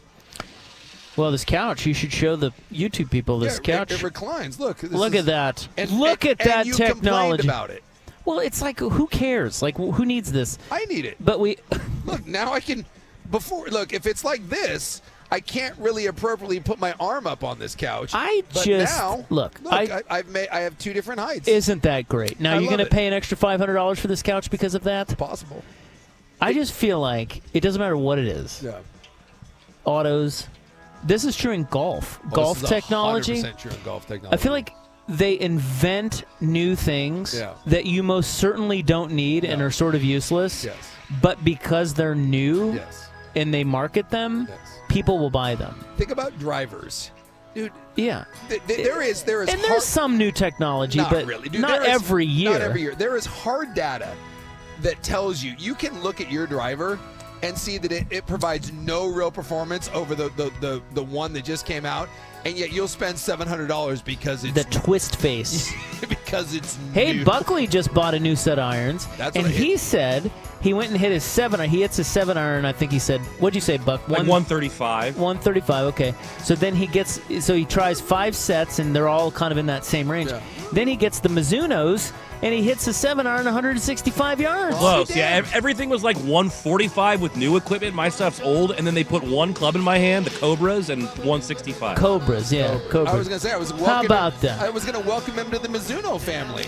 Yeah, no, he's I'm a Mizuno man. He's a Cobra guy. You son of a bitch. I just bought some Titleists the other day. I hate you both. Can't swing them, but my gal insisted that I buy Japanese. She said they were the best. Well, and she was paying. It's for a safe them, assumption. Matsuyama, man. Hey, I want to thank the Oregon International Auto and Motorcycle Show for having us out. Greg Remensberger. Always fun to be out. Great dude. Yes, Kurt Ludwig, our sales bro, who has since left us in the dust. Yes. And Jakey Poops over there, who films us on YouTube, does all the stuff. Thank you. We are back Monday, 3 to 7. Oh, and Buckley, Hey, Ryan thanks. Buckley. Thankless job back in the studio. Does a great job for us. We love Buck.